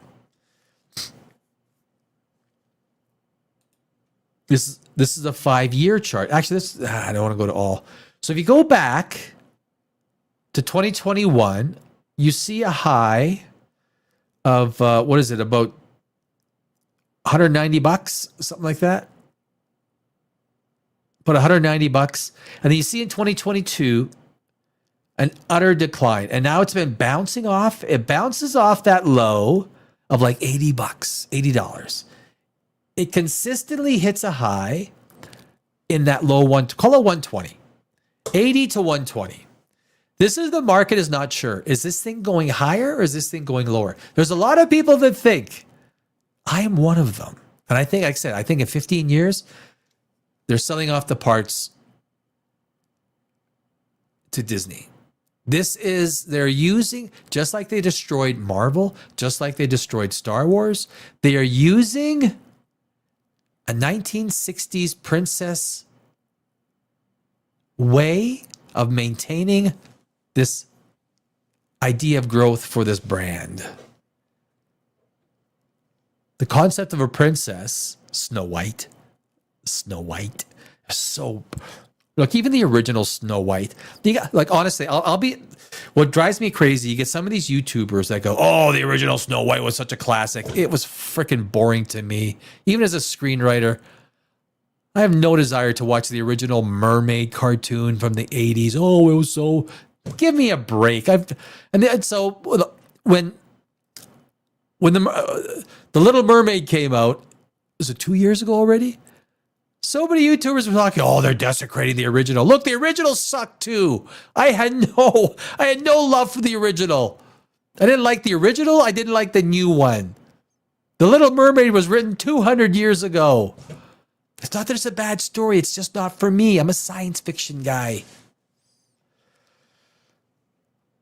But they always try and make that, I'm not a conservative. I'm certainly not a freaking liberal.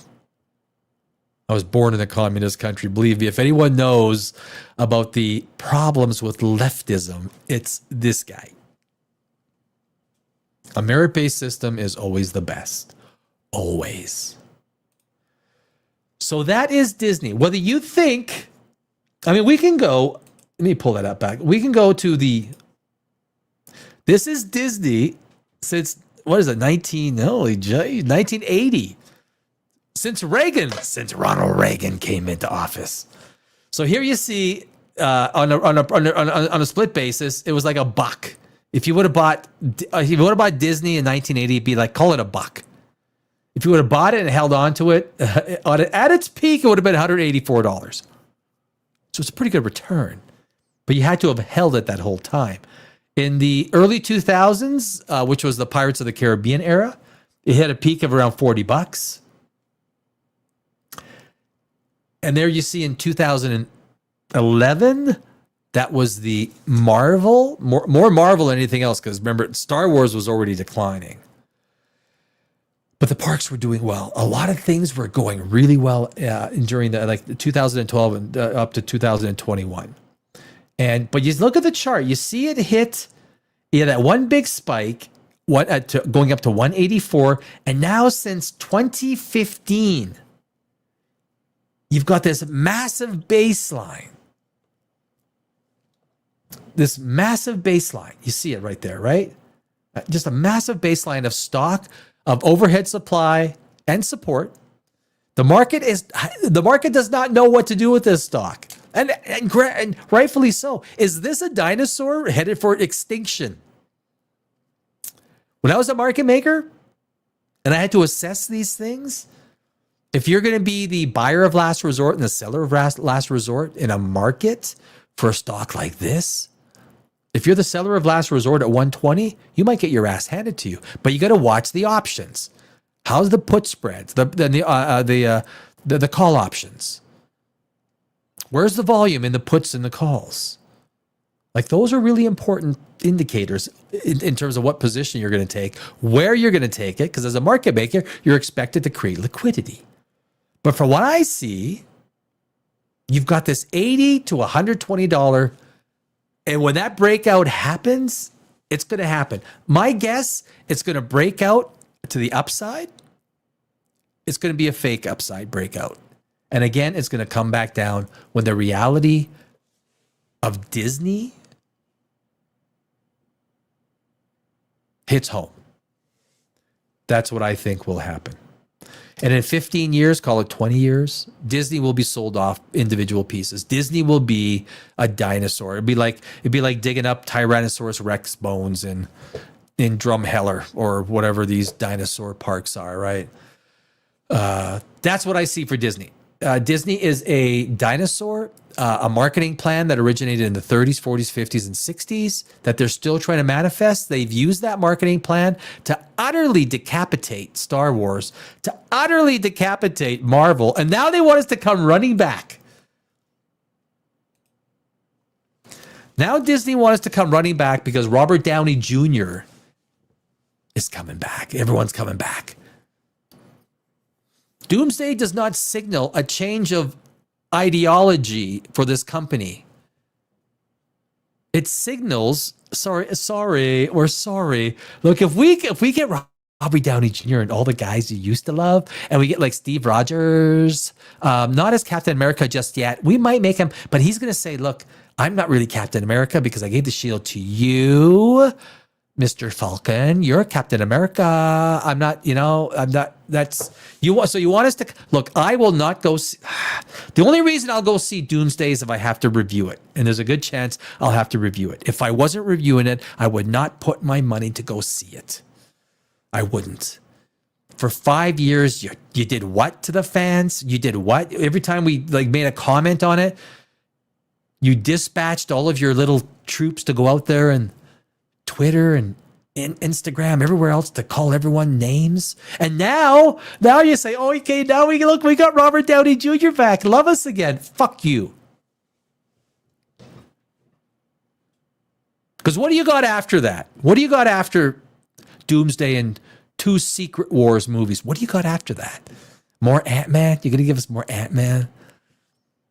Maybe another Shang-Chi? Oh, I can't wait for another Shang-Chi. Please, Disney, give us more Shang-Chi. I'd love to see Eternals too. Can someone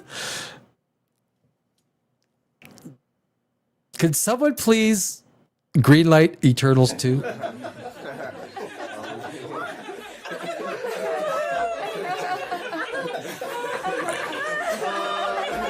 Put some furries in it. Put some furries in Eternals 2. Put Commander Ake in it with get some foot fetish shit going on. Get some furries and some foot fetish stuff going in Eternals 2. And you get Alex Kurtzman to write it.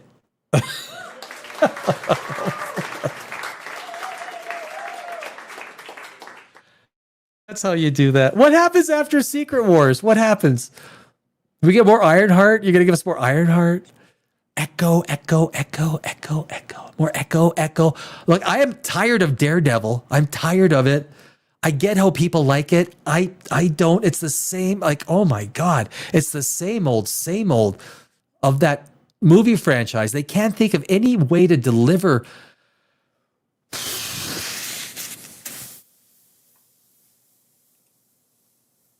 Hey, Mike. Dirty feet. Or just varicose veins. Under the feet. You be the judge. Oh, shit. I got comments off. Yeah, I know. I forgot I got to turn comments off. Shit. You make a good point, Mike. Did you see the feet? Did you see the feet? What happens after Secret Wars? What happens, guys? So they're trying to look. All of a sudden, Kevin Feige. We'll stick on Disney for a while. This is not like we went through the Disney earnings. And as someone who has worked at Wall Street for 8 or 9 years, almost 10 years, actually, that's what I think is going on with the earnings. There's a new CEO coming in. Hold your breath. Hold your breath. This is a company, Disney, and we'll get to Dirty Feet. Disney is a company in the financial business. You look at it and you go, okay, this is a company that you're still making princesses out of fucking Marvel? You're still using what made you successful in 1960s and 1970s, and you're applying it to modern cinema? That's what's wrong with Disney. From a financial perspective, the financial markets do not get it wrong, guys. Financial markets don't get it wrong. You think financial traders are stupid to the idea that you're trying to copy paste the idea of a princess company onto the Marvels? Money is the most clearest form of communication. Money talks, and it makes that decision right away. And this is what I'm saying. That's what I see in Disney. It is an antiquated brand from the 60s and 70s using more princesses. You tried that with Mermaid. You tried that with Snow White. Snow White was just last year. How'd that go? Holy jeez. You know what? Honestly, guys, I didn't want to admit it. I wasn't going to say it. I got to admit it. My apologies for the swear word. I'm trying to be more Christian. Even though I'm not. I'm agnostic. But if you are, it doesn't matter to me. I love everybody. Oh, what was I going to say? Ah, jeez. Disney is not going to find success turning Marvel into princesses.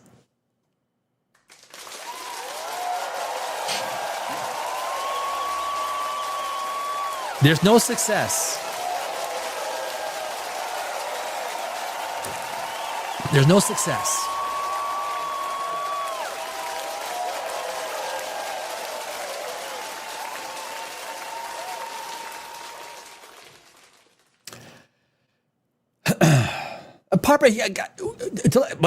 This is our first POPRAGEOUS Live Tuesday night. It's our first one.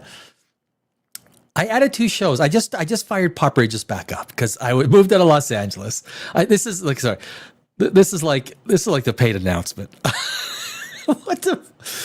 So I spent almost 20 years in Los Angeles. I had to get the fuck out, right?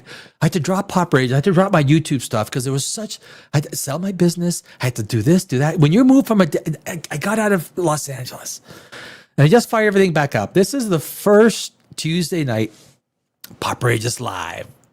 And then Thursday night, POPRAGEOUS Live. And then on Saturday, on Saturdays, it's POPRAGEOUS Live. It's Saturday night, motherfucker. So we're back. We're back. So please join us. Please join me anytime you can. It's about fun. You might not agree with me. You can throw it into the chat if you disagree with me. Like I don't hate woke or DEI for the sake of woke and DEI. I hate what it does to storytelling. As a screenwriter, I hate what it does. Storytelling is the foundation of who we are. Going back thousands of years when we used to talk about stories around campfires. You know what the old cinema was? 6,000, 7,000, 8,000 years ago, 10,000 years ago? You know what the cinema was? The one guy or gal who could stand up. You finished cooking your boar or your rabbits. And there was always one person who could tell a story. That was the cinema 10,000 years ago. And they would tell a story like no other person did because they knew or understood what story science was.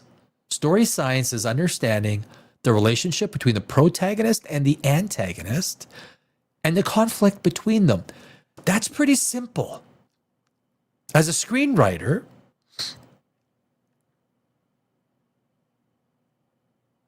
you try and create that idea. Protagonist, antagonist, and the conflict between them. What's the conflict? Now you get that conflict. You can make it more complex. How?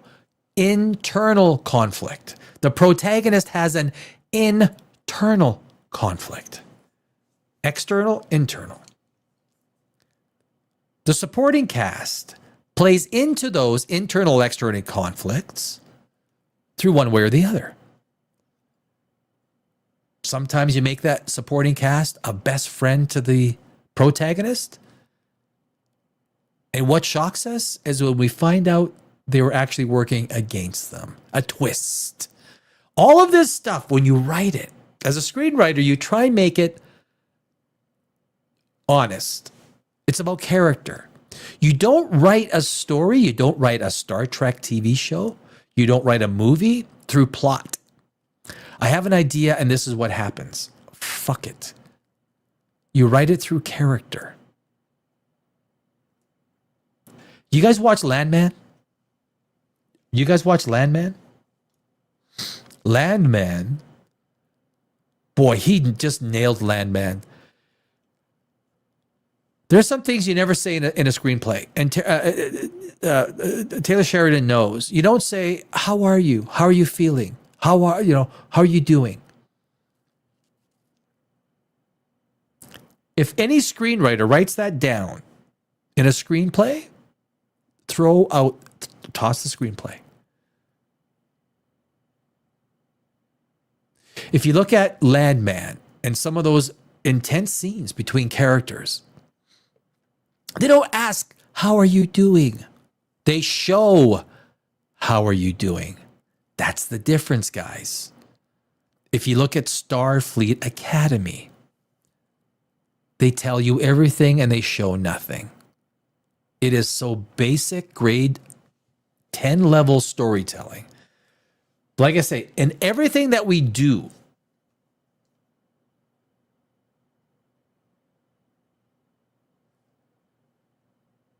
our human culture is premised on storytelling. Why does it hurt so much when Hollywood has been absolutely hijacked, ransacked, destroyed by the Alex Kurtzmans of the world who know fucking nothing about telling a story? Nothing about storytelling. The only ones that are blowing stuff up his butt are the people that have something directly to gain from blowing something up his butt.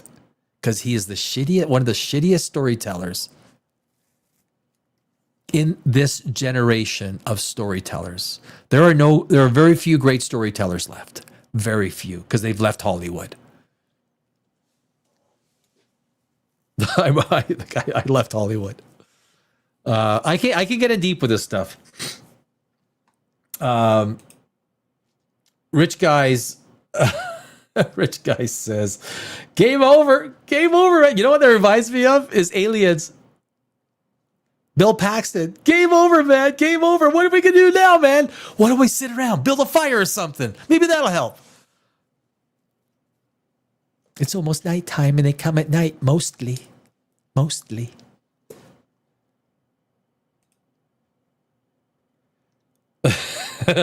Rich guys.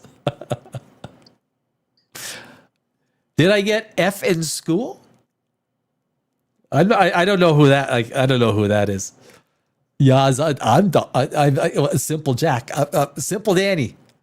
My name is Simple Danny.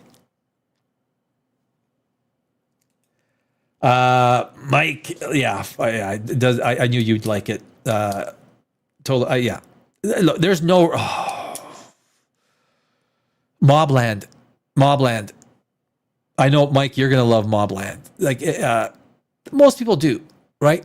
Like Landman, Taylor Sheridan does have. You know what Taylor Sheridan does? He just doesn't go freaking stupid ass woke. He just writes good, solid. He understands character interaction. He stacks tension. So if you take a look at everything that's going on, you got this tension going on, like with what's his name, Cooper. With Cooper, he stacks it. He stacks the tension. So not only is he dealing with this and the girl and this and that, he's dealing with dad. He's dealing with his. He stacks the tension. It's a tension sandwich. Compared to season or episode 4 of Starfleet Academy, there's no tension. I mean, some of the worst acting ever in the history, right, is...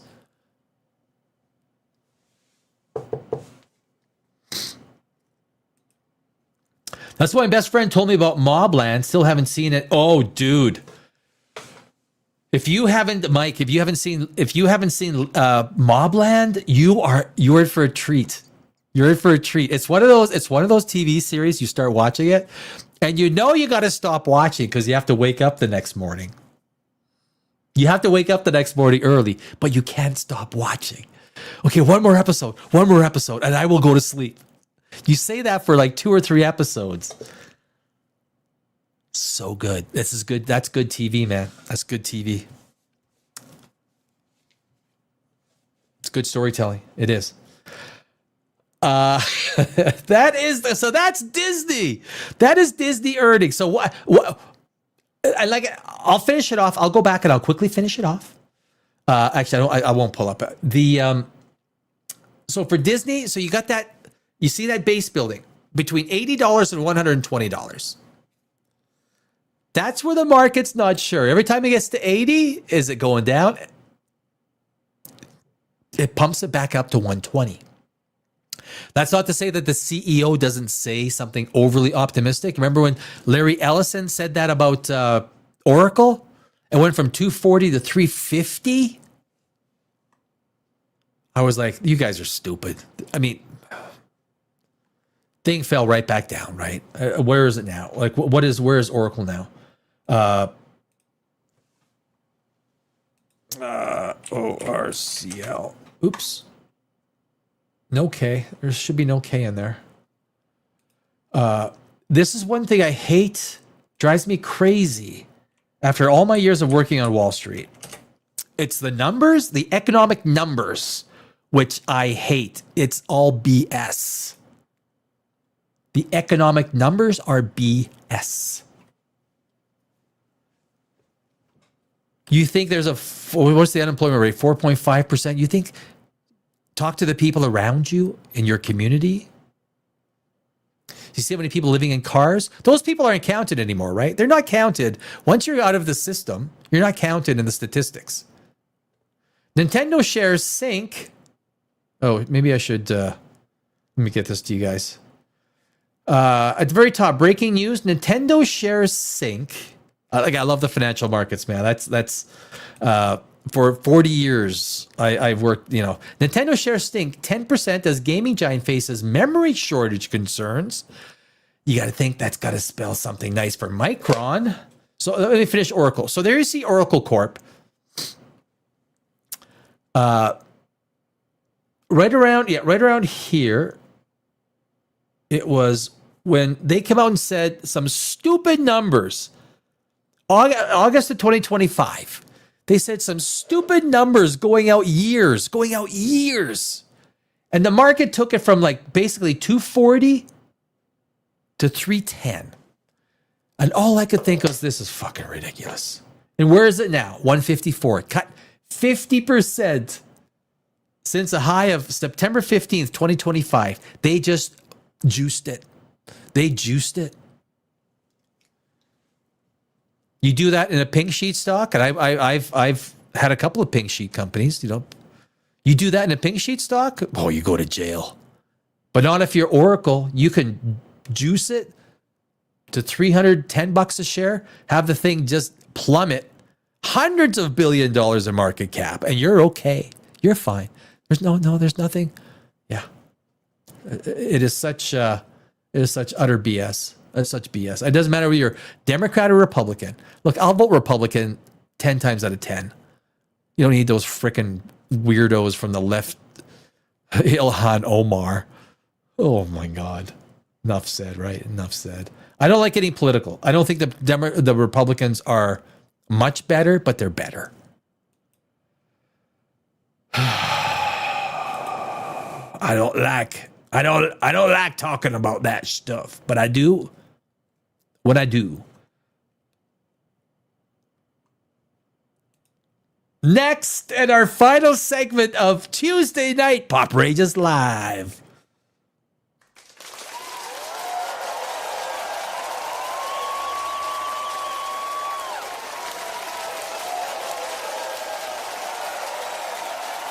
Who is that?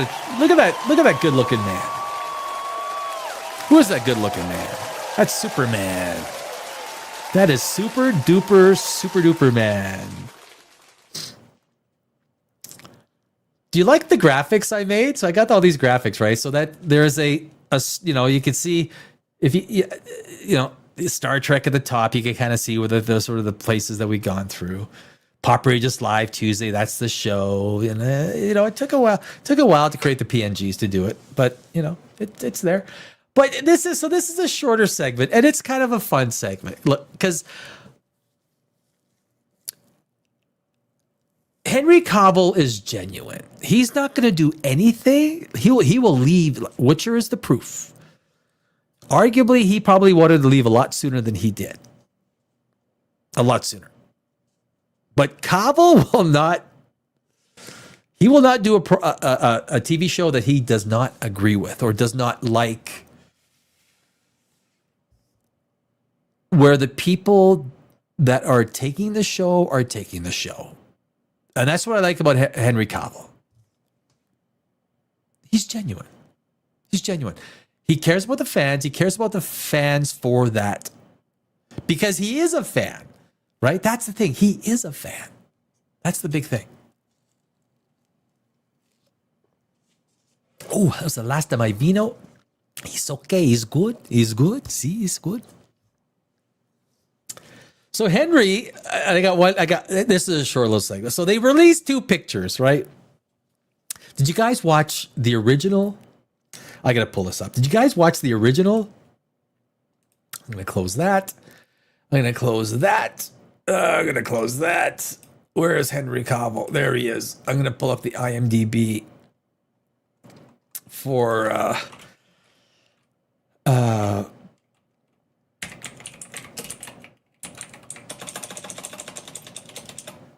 oh geez, let me put the bear with me. I have no one in the background. I don't have a producer. I am the producer. Oh yeah, Dave Bautista.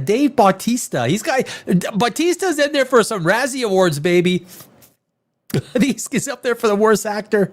Oh geez. The Quickening. Where's the original? Yeah, Christopher Lambert. Yeah. Do you guys remember? Let me share this. Are we being shared? Let me see what we. Okay, so I'm gonna share Christopher Lambert. If you guys remember, I do because I really. There's a lot of showing and not telling.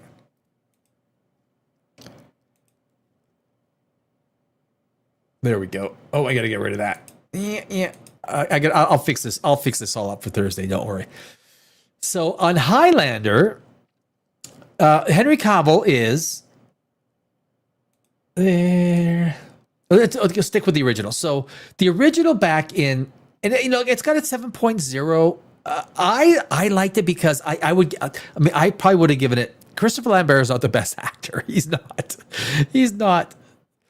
Connor McLeod. The casting in this original, it's by far the best, right? It's by far the best. Ramirez with Sean Connery. You've got Clancy Brown with Kurgan. He's the big guy, right? The big guy that was basically, the whole thing about Highlander. It's a bunch of immortals, and the immortals, they go to find each other, and if you kill the other immortal, you get their energy, and they die, and then of course the last few, it goes to the very last one.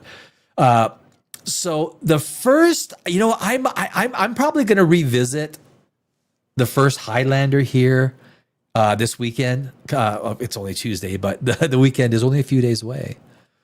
I got to watch it again because I really enjoyed the Quickening. The second one wasn't as good. Of course, it's the same formula, right? The first one is always good, but I'm really hoping. So anyway, so with Henry Cavill, Highlander.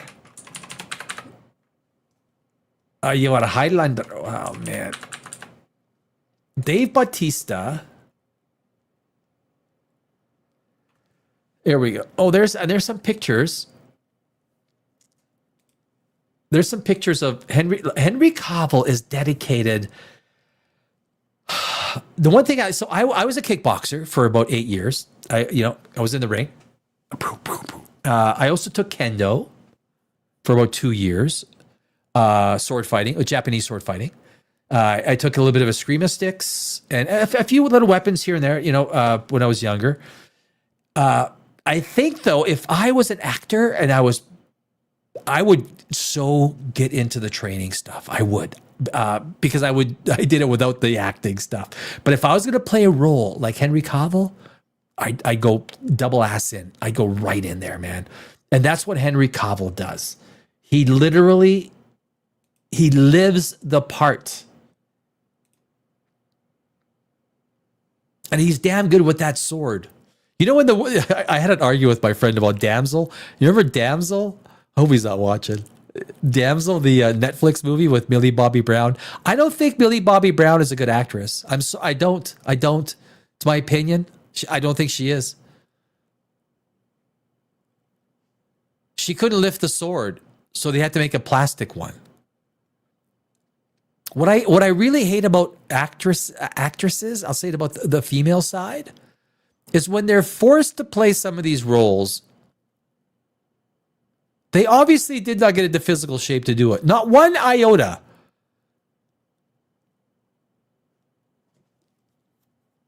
Their cheat days are still Wednesday, Thursday, Friday, Saturday, Sunday. I will guarantee you, Henry Cavill will look like freaking gold in Highlander. Whether it's a good story or not, because that's all that's all that matters. You could have, as long as the story is good. And the directing, well, there's a lot of things that come together, right? But, oh yeah, he's got the hurt foot, right? The hurt left foot. That's all we get. Okay, that's all we get. All right, motherfucker. Yeah, man. So Dave Bautista is playing Kurgan. McLeod. Russell Crowe. I did not know that. Russell Crowe is playing Ramirez. All right, Russell Crowe, I think he's 5'10". Cavill's 6'1".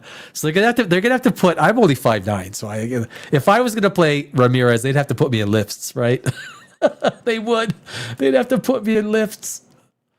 Where do I go with this? How come it's not on the right page? Where's my production people? Damn it. If I was playing Kurgan, they'd have to, or Ramirez, they'd have to put me in lifts. I'm only 5'9". Did you see Jenny Den on the Klingons? He's got lifts. He's got like 5-inch lifts on Starfleet Academy, like 5-inch lifts. If I wore those, I'd be 6'2".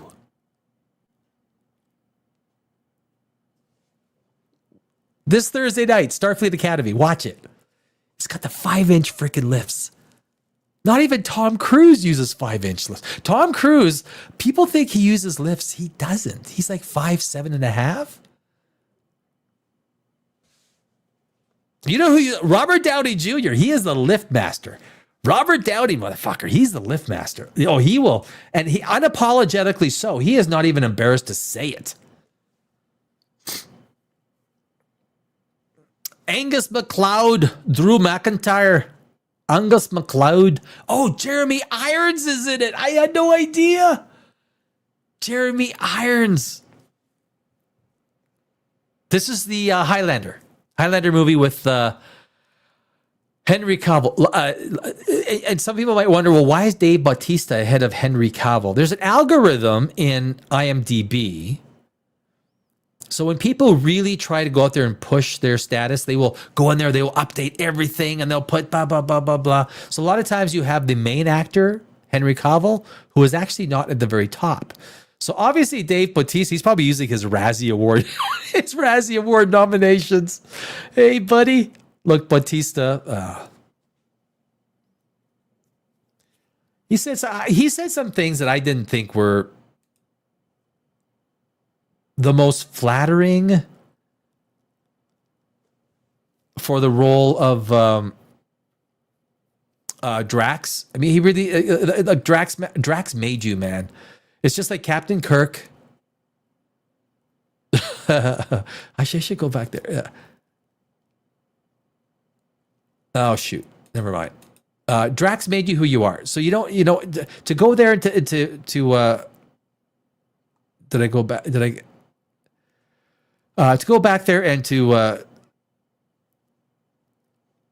Drax. There we go. I was gonna, never mind. I'm not. Why am I even? This is about Henry. This is about Henry Cavill. So basically, let's get right to the meat and potatoes. So what they did is they released 2 pictures. That's all it takes, right, to get the conversation started.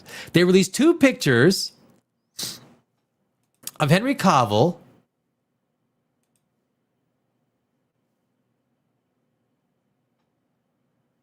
Oh, Mike's that's interesting. That's interesting. I'm gonna stop and see what Mike is saying. That's what my best friend told me about Mobland. Yeah, love Highlander. The original was really great. Then when they combined the show with the movie, absolutely, dude, was pretty epic. There could only be one. I once theorized. Here we go. I want to hear this. What if Jesus was the final Highlander, since there can only be one at the end of the day? Or maybe not Jesus in the Christian sense, but some sort of, even since any sort of Messiah, right? What if the final Highlander was some sort of Messiah? Maybe there's a story there that the showrunners can take and own it, right? Mind you, this is a movie, so it's not like they're showrunners, but Messiah version of Highlander, but I think that would ultimately be what the idea is, right? You have all these people that were basically given immortality. And in that equivalence, in the equivalence of immortality, you guys have to fight over the millennia, at least centuries, call it centuries, to see who wins. And you get all this time. If you want to spend your time being a farmer, fine. If you want to spend all that time being a warrior, well, you might do better than the other guys, right? It's just that Highlander goes back like thousands of years. Yeah, when the first Highlander showed up, the first immortals, right? They're all immortals. Great concept, though. It's a great concept. It's a great. You don't get this science fiction stuff. New ideas coming up. I mean, I have a few of my screenplays that are fresh, brand new ideas, different than everything else. I don't really talk about them because of the issues dealing with people taking stuff, and it just is what it is. But Henry Cavill, Senor Cavill, Henry Cavill gets his Highlander in a first look at Chad Stahelski's sci-fi fantasy, and of course, Chad Stahelski's is John Wick of John Wick fame. Could I get a hell yeah? Can I get a hell yeah for Chad?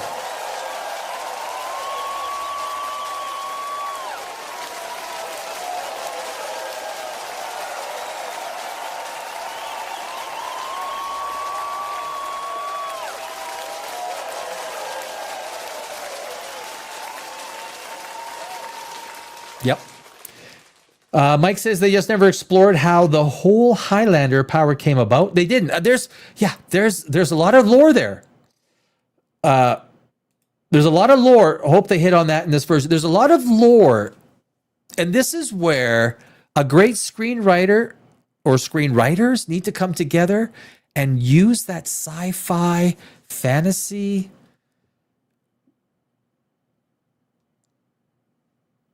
to come up with an idea, stories that still leaves mystery. You don't answer everything. You never answer everything. In a screenplay, you never answer everything. As a matter of fact, the things that you answer creates more questions. That's what you want done, right? That's what you want done. Mike says, oh, hell yeah. Yeah. So Henry Cavill, Highlander. Let's get back into this mess here. Henry Cavill gets his Highlander his first look with Chad Stahelski's sci-fi fantasy reboot.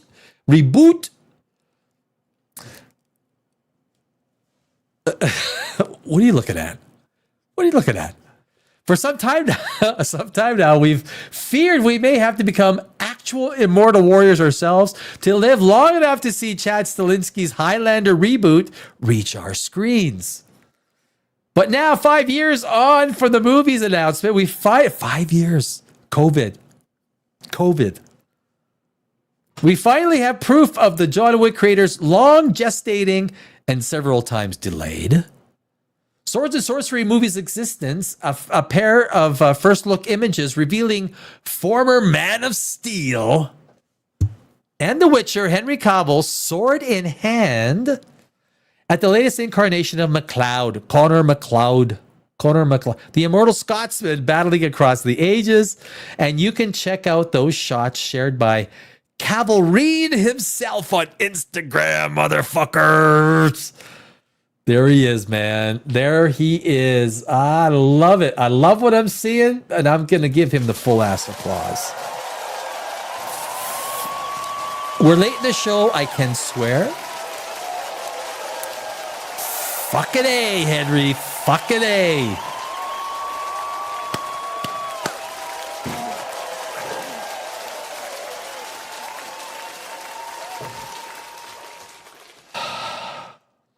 It's going to make you sleep better at night. To see Henry Cavill with a sword back in his hand will make you sleep better at night. I swear to God, it will. Like some of those sword fights that in The Witcher, Cavill did. Like Neeson wasn't bad in some of them. He wasn't. I'm not going to totally rip what's his name, the Neeson, Liam Neeson. Liam Neeson. Oh my God. It's getting late. It's getting late. Hemsworth. Thank you. Liam Hemsworth. Oh my God. Liam Hemsworth. I got problems. No, I said I got problems. I admit it. I got problems. I may need some help. Medium term. But until then, who fucking cares?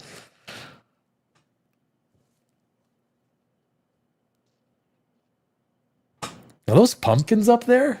What's up there? Is that pumpkins? Is it like a little... He looks good though, right? 1.8 million likes, Henry Cavill. Happy first look for Highlander. I can't click on it or else I'll go to Instagram. This has been quite the journey for me, which I'll tell you about when the time is right, but it's a special moment to be able to share this. I hope you enjoy. I mean, look, obviously, the director and the producer, executive producer, allowed the image to be released.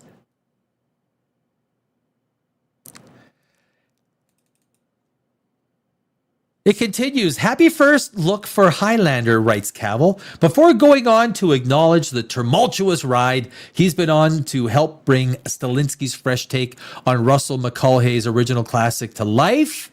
This has been quite the journey for me, which I'll tell you about when the time is right. But it's a special moment to be able to share this. I hope you enjoy.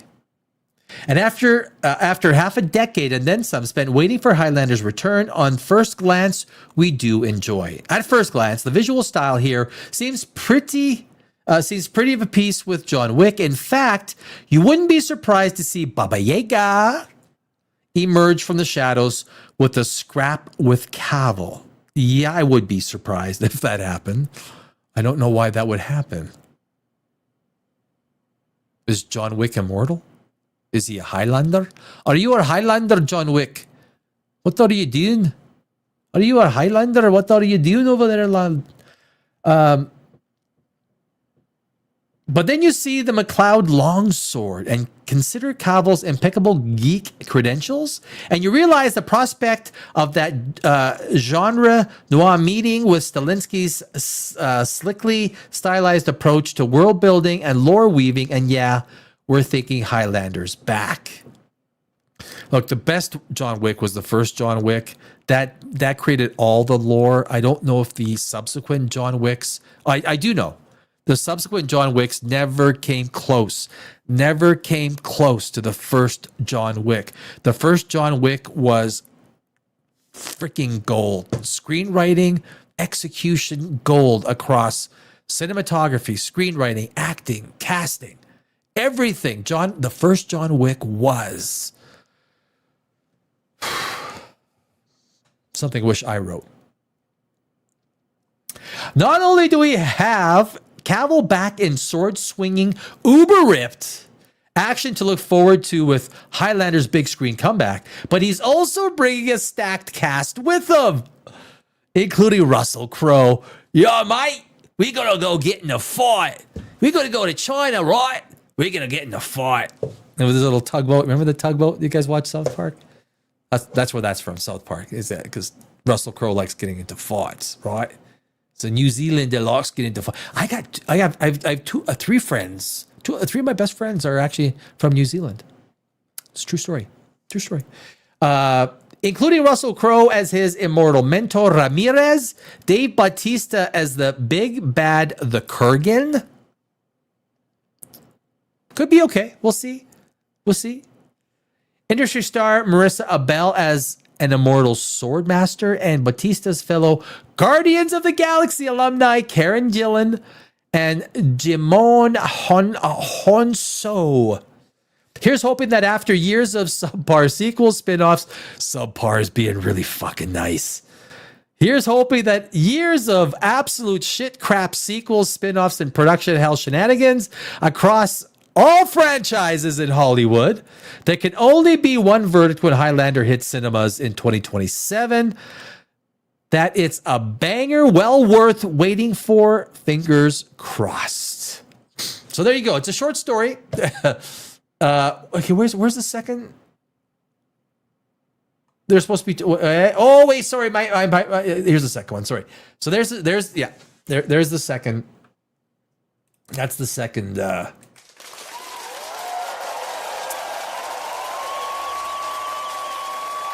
That's the second image.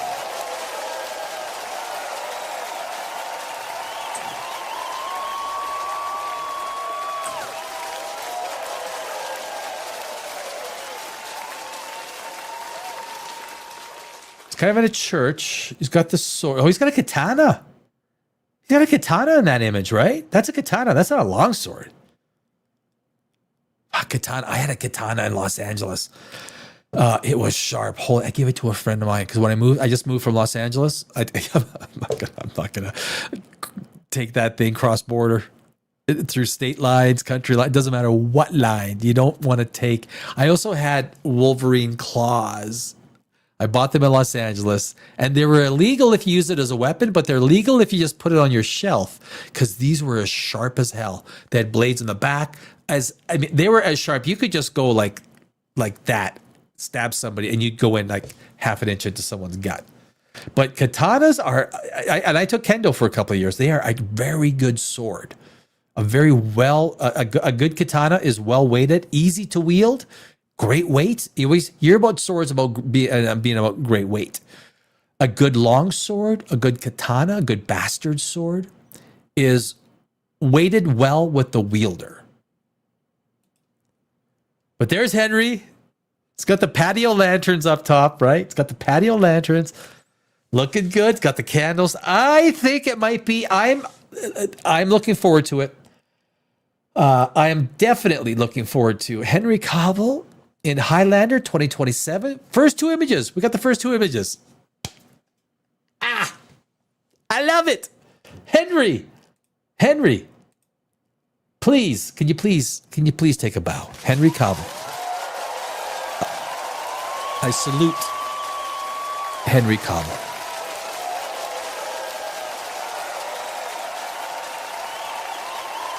Chinese lanterns, yes. Thank you, Mike. Chinese lanterns. And they're not patio lanterns, I know. Yeah. You know that Russell Crowe was the one that got him into eventually. Yes. Crowe met Cavill when he was playing cricket as a student and advised him to the point where he met him on the set of Superman when he was small, right? When he was small. I saw the short. There was a YouTube short that I saw of that. And I really liked it. It's like one of these things that really made my day. If you guys want to see it, go Russell Crowe, Henry Cavill young. But he was talking about Gladiator, Henry Cavill or something like that. He talked about Gladiator and he wanted to be an actor. And Russell Crowe, I forgot the whole thing. But yes, rugby, correct. Yeah, rugby. It was rugby. Yeah, rugby. Yeah, and then Russell Crowe says, and then I'm watching that, and then all of a sudden I see this guy playing Superman. It's like, oh my God, that's the guy, right? It's the guy. Or I don't remember exactly how it goes. But yeah, it's a great story. You get it on YouTube, just Russell Crowe, Henry Cavill, rugby Superman. You just put the two names with rugby and Superman. You'll probably get the short and the whole story about how Russell Crowe's like, that's the guy, right? That's the guy, mate. Hey, mate, hanging out there in whole Hobbiton, eh? Yeah, it was good. I know. I hear you. That's a great story. Totally forgot about that. Great story. Loved it. So tonight tonight was our first POPRAGEOUS Live. If you look at the thumbnail, it's got a number 1 in the top right. It's got a number 1. POPRAGEOUS Live Tuesdays, POPRAGEOUS Live Thursdays. So we're back Thursday night, POPRAGEOUS Live at 8 p.m. Eastern. Every week. And then the flagship show, the big show. What's that wrestler, right? There's a wrestler. POPRAGEOUS Live. It's Saturday night, motherfucker.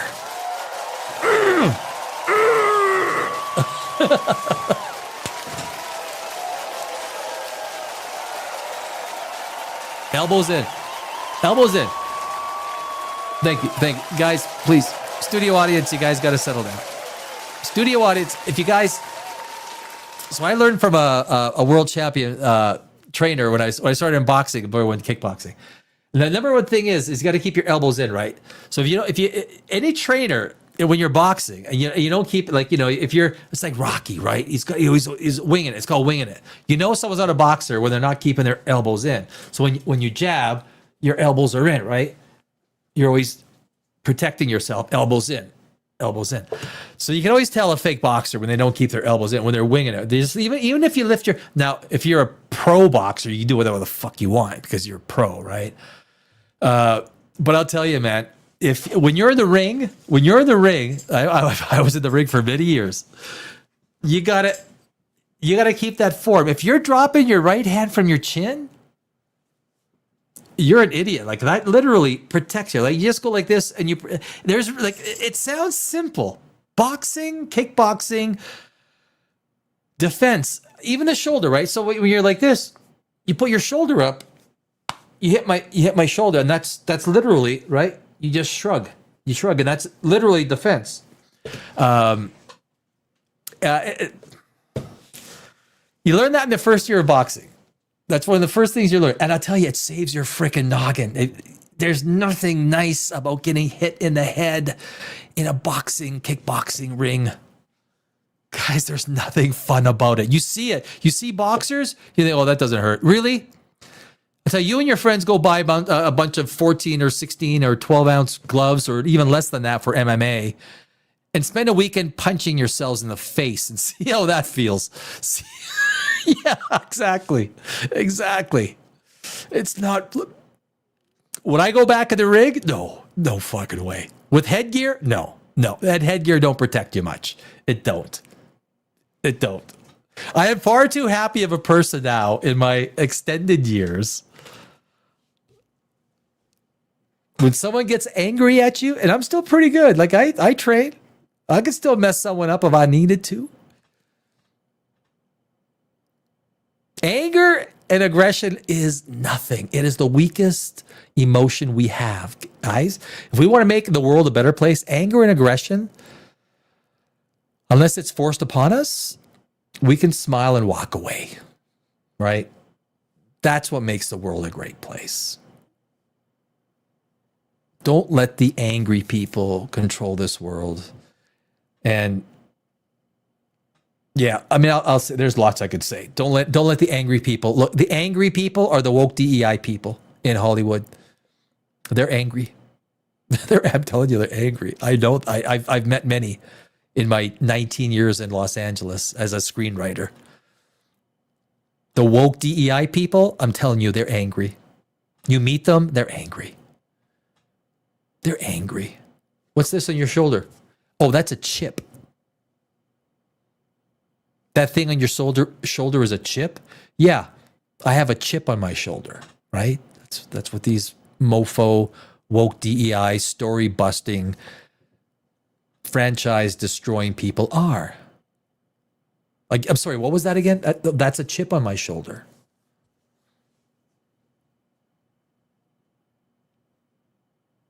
Do I kick your ass now? Do I wait?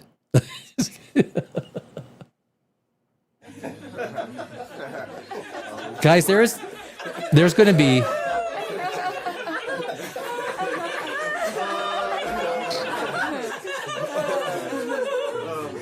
yeah. There will be cinema's changing.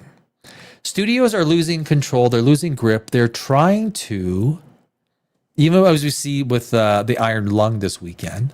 I don't know if it's a good movie. I haven't seen it. It won the box office. They tried to suppress it. They did. The studios tried to suppress it. They did. Independent media, independent movies, independent screenwriters, which I am a part of. I am an independent screenwriter. I have my movies. I will. My award-winning movies. I won many, many awards. I think there is something. If the studios want to fuck around, giving us this absolute crap bullshit. I mean, part of that, I'll say it. Look, I love Lupita. She's a great actress. Attractive, intelligent, all these things. She's not Helen of Troy. I think we might be getting played. Christopher Nolan is not one to make inaccurate casting choices, especially to that degree. I'm still thinking we're being played, which is why, I mean, I'll post it up again. If you guys want to take, you guys, I did this earlier. I'll show it again.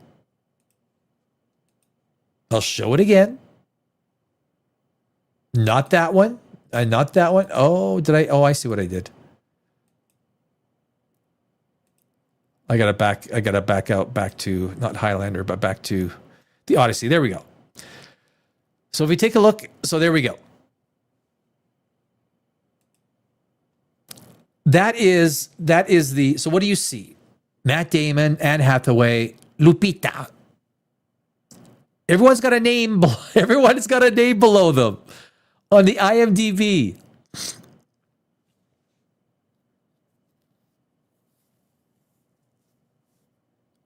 Except for Lupita. Everyone.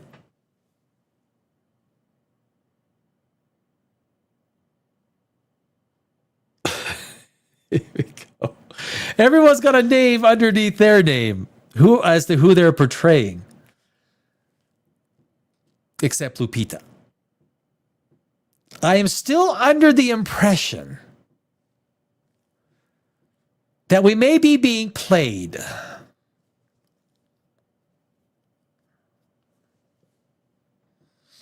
However, if it turns out to be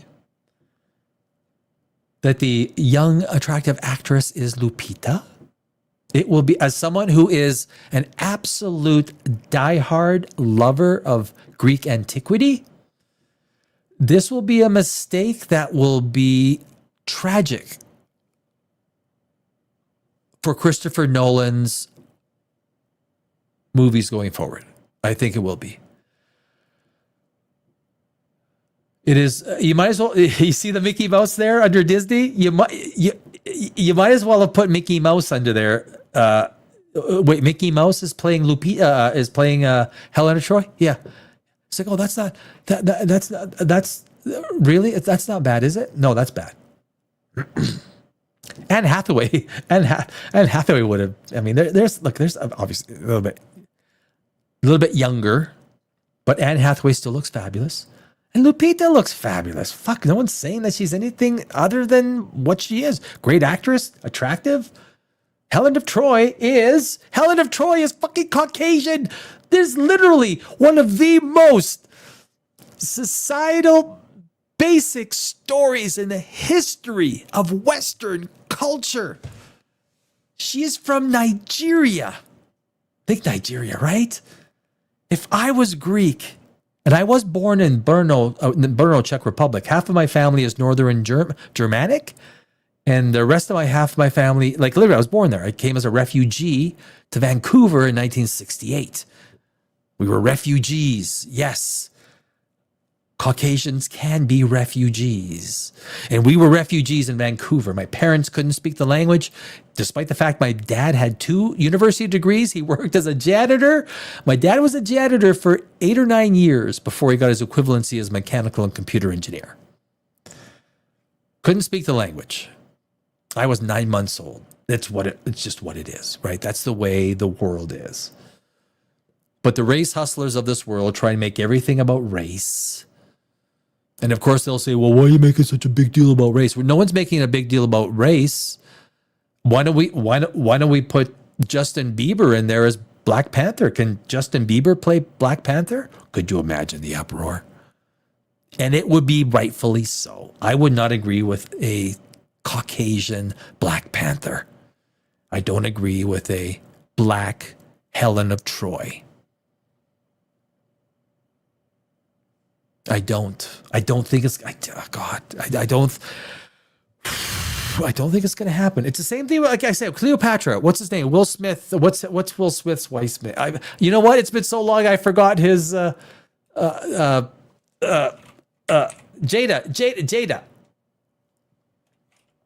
Oh my God.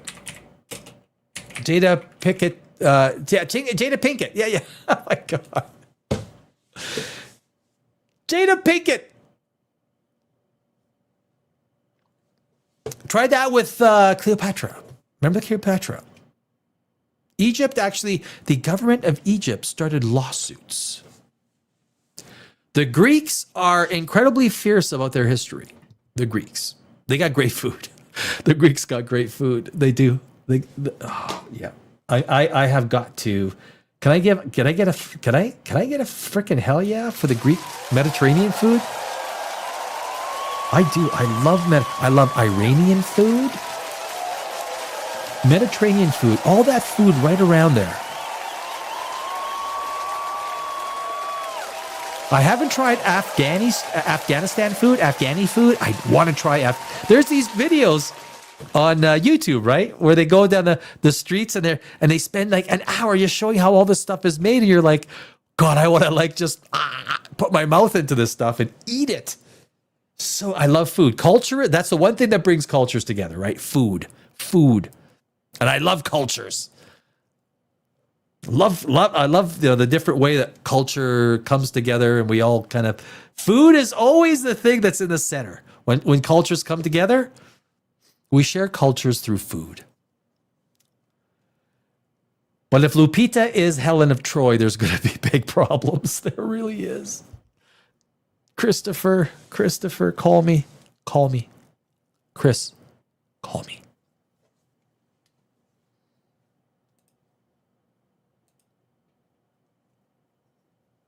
We'll be here Saturday. All right, Mike. Come on down, brother. Troy's my second favorite Renaissance type movie after Gladiator. Gladiator's much better than Troy. Troy could have been great.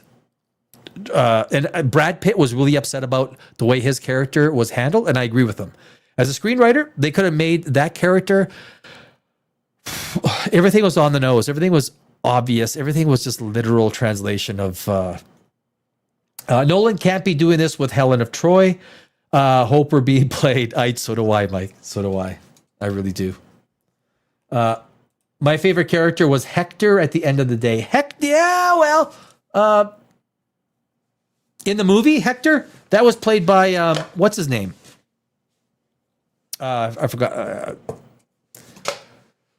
Go right to IMDb, right?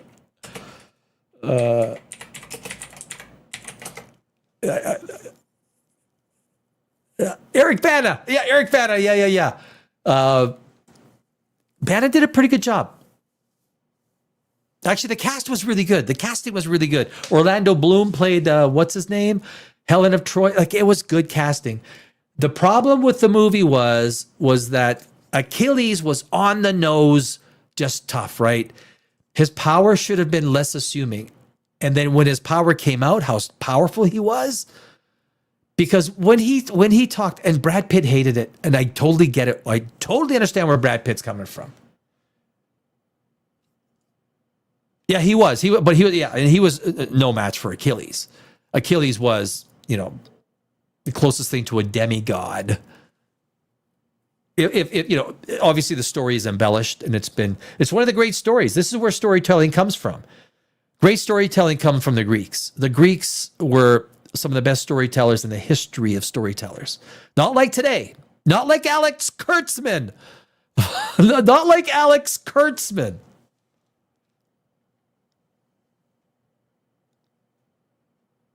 We started the show off a couple hours ago, almost 3 hours ago, with how bad Star Trek 2009 was, how he butchered Captain James T. Kirk, how he turned Captain James T. Kirk.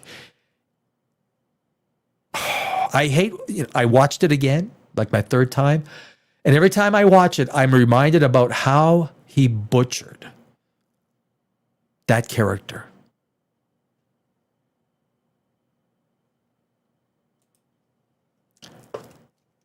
And also in the next one, because Kurtzman wrote Star Trek and then Into the Darkness, where he literally copied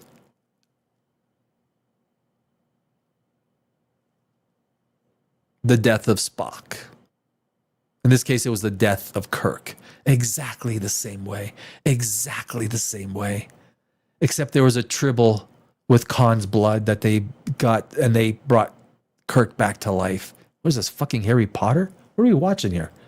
That's where Alex Kurtzman started from. This is why we have Starfleet Command. Look no further than where he started with Star Trek 2009 and Into the Darkness. What did he do before Starfleet Academy? What did he do before Starfleet Academy? Section 31. Yes. Holy shit. I tried to watch that again this weekend. Couldn't do it. Guys.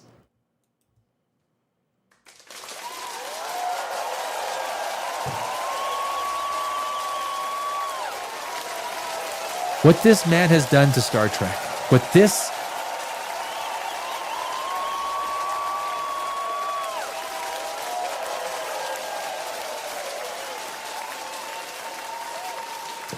Kurtzman has done to Star Trek and fandom. I mean, him and Kathleen Kennedy must like get together and have coffee and scones. What kind of scone do you want? I'll take the glazed coconut. Oh, me too. Yeah. Is Feige coming? No, it's just you and me today. Kathleen Kennedy and Alex Kurtzman. It's just us today. Feige's not coming? No, we're going to just fuck up our own. We're going to go and fuck up our own franchises. We don't need Feige to, I don't need Feige to help me fuck up Star Wars. And then Kurtzman will says, oh, well, I don't need Feige to help me fuck up Star Trek. And then Kathleen Kennedy says, well, look, Alex Kurtzman, I don't need your help to help me fuck up Star Wars. And then Kurtzman says, I would really appreciate your help that I could screw up and fuck up Star Trek even more. To which Kathleen Kennedy would reply, if I help you absolutely decimate and destroy the Star Trek franchise, Mr. Alex Kurtzman, will you help me absolutely destroy Star Wars? Alex Kurtzman sits back and thinks, if you help me utterly destroy Star Trek, I will help you utterly destroy Star Wars. Do you think Feige would help us destroy these franchises? And do you think Kevin Feige would allow us to help destroy Marvel? I think he would, Miss Kennedy. Okay, Mr. Kurtzman, maybe we could all absolutely devastate these franchises together. Purely theoretical, I don't think it happened because they all did pretty good on their own, right? They all did pretty good on their own. Oh, jeez, guys. I don't know. It's episode 5. So this Thursday night, guys, episode 5 of Starfleet Academy is going to be on this Thursday night. And it just so happens that we have the first episode of POPRAGEOUS Live Thursdays. Just before POPRAGEOUS Live, it's Saturday night. So I want, if you guys ain't doing anything on Thursday, we're going to do a deep dive into episode 5 from a screenwriting perspective. I'm a screenwriter, so I like getting technical. I like getting on the director's side. In front of the camera, behind the camera, all that stuff. That's all made Maybe we'll get more Gaiden. Will we get more Jenny Den or some more?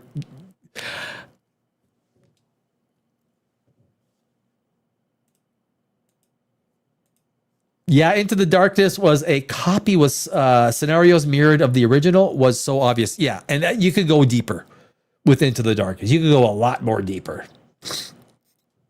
I've been wanting to tell you, if you haven't watched Picard season 3, I haven't, and I know I need to. You should go back and watch again. It's such a radical difference in writing, music. I know. I've heard it all. I know it is. I've watched part of Picard season 3 and I liked it. It was the second or last episode. I thought, wow, almost cried. I had no context from previous episodes. Storytelling is all about emotion. That's all storytelling is. It's all about emotion. That's why Landman, if you're really paying attention to the characters,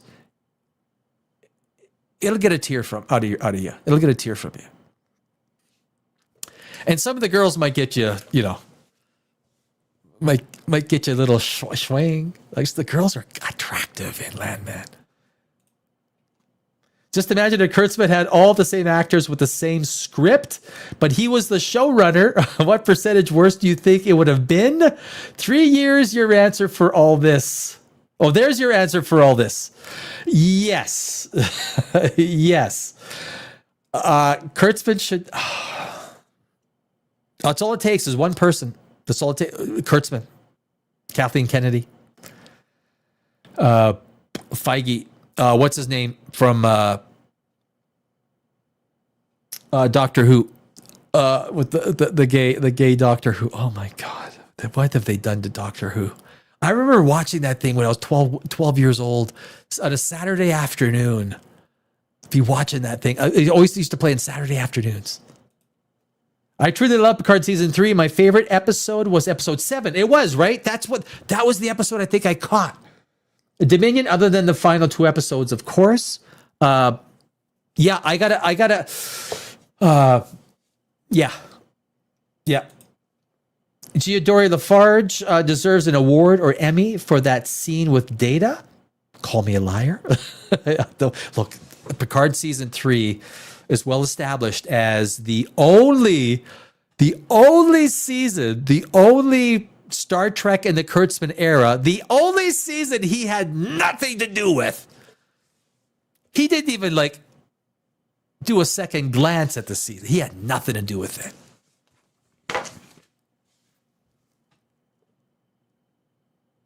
I watched some Discovery, and I was gonna watch some Discovery. I think maybe I'll do Picard season 3 because there is some stuff that I have not watched in Star Trek, and now that I'm doing POPRAGEOUS, a lot of live stuff, I got at least I'm watching The Expanse. Mike, I'm watching The Expanse. Have you guys watched The Expanse? I watched it a little bit back in the when it first came out. Guys, The Expanse is seriously good sci-fi. It really is. The Expanse. I will put The Expanse up there with some of the best sci-fi. Easily. The audio director Matalas got to have gorgeous soundtracks. I have them in my car. Picard season 3. Okay. I still think what my favorite soundtrack, guys. What's your favorite soundtrack? My favorite soundtrack is still Conan the Barbarian. Circa 1980. Dun, dun, dun, dun, dun, dun, dun, dun. It's that speech with Conan's dad, Crom, and this you can trust. He's got the sword, and then dun, dun, dun, dun. It just goosebumps. Conan the Barbarian, the original. That soundtrack. And of course, Lord of the Rings. Please do. It's essentially Star Trek: The Next Generation Season 8. I will do so, Mike. I will do so. In 7 days' time, I will have watched it, if not maybe even before Saturday. I loved The Expanse. I watched it as it came out. Loved it. Mr. Highlander was in the first 2 seasons. Wish he was in it more, but overall beautiful sci-fi and just great. It looked good, and the storytelling kept you guessing. The characters were fantastic, and it kept you guessing. For the people, they always end the show early somehow. Well, at the end of the day, great TV shows always end early. That's kind of like one of these laws. A great TV show will always end because you want another season, but they ended at a high.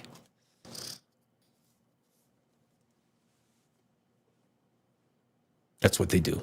All right. Great. They always end early because you want more of it. Firefly. There we go.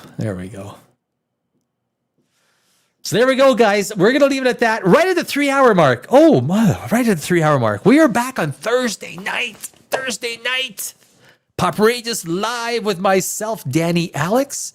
And then, of course, POPRAGEOUS live. It's Saturday night, 8 o'clock Eastern, 5 o'clock Pacific. We are going to be episode 5, Starfleet Command. I had some fun ripping into Kurtzman, Mike and I. Thank you, Mike. Thank you for helping me tear into Alex Kurtzman. There's a lot more ripping into Kurtzman because there's 6 more episodes left. 6 more episodes left of Starfleet Command. So join us on Thursday we'll tear that baby apart. Hey, if it's good, I'll give it kudos if it's good. I'm a screenwriter. I'm not out just to tear it apart for the sake of tearing it apart. We'll see what we get. We will see. Looking forward to Highlander with Henry Cavill. That's 2027. That's a ways away. And Lupita, we'll see what happens with Helen of Troy. Mike, you too, my friend. You have a great evening. Cringing watching episode 5. Yeah, we should all be cringing while watching episode 5 of Starfleet Academy. My name is Danny Alex. You have been watching POPRAGEOUS. We'll cover anything that's worth covering. Yeah, absolutely, guys. Thank you very much. It's been my absolute pleasure. And I will see you in 45 hours time, Thursday night for POPRAGEOUS Live Thursday. Thank you, guys. Have a great evening. Sleep tight. Play safe, and we'll see you Thursday.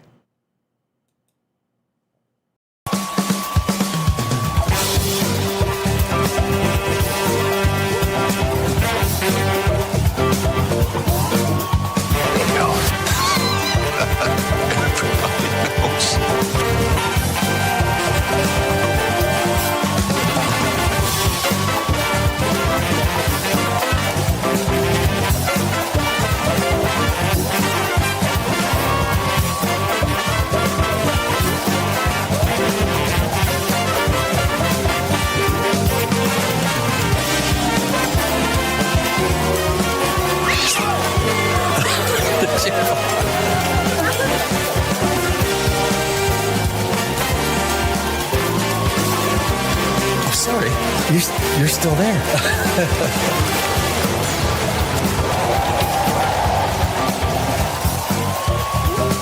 Yeah, baby. Why are you not entertained? I'm sorry, baby. I didn't know it was your turn. You. Look at me. Yes. What's wrong with being sexy? I mean, there's no Sex. These go to 11. Does that mean it's louder?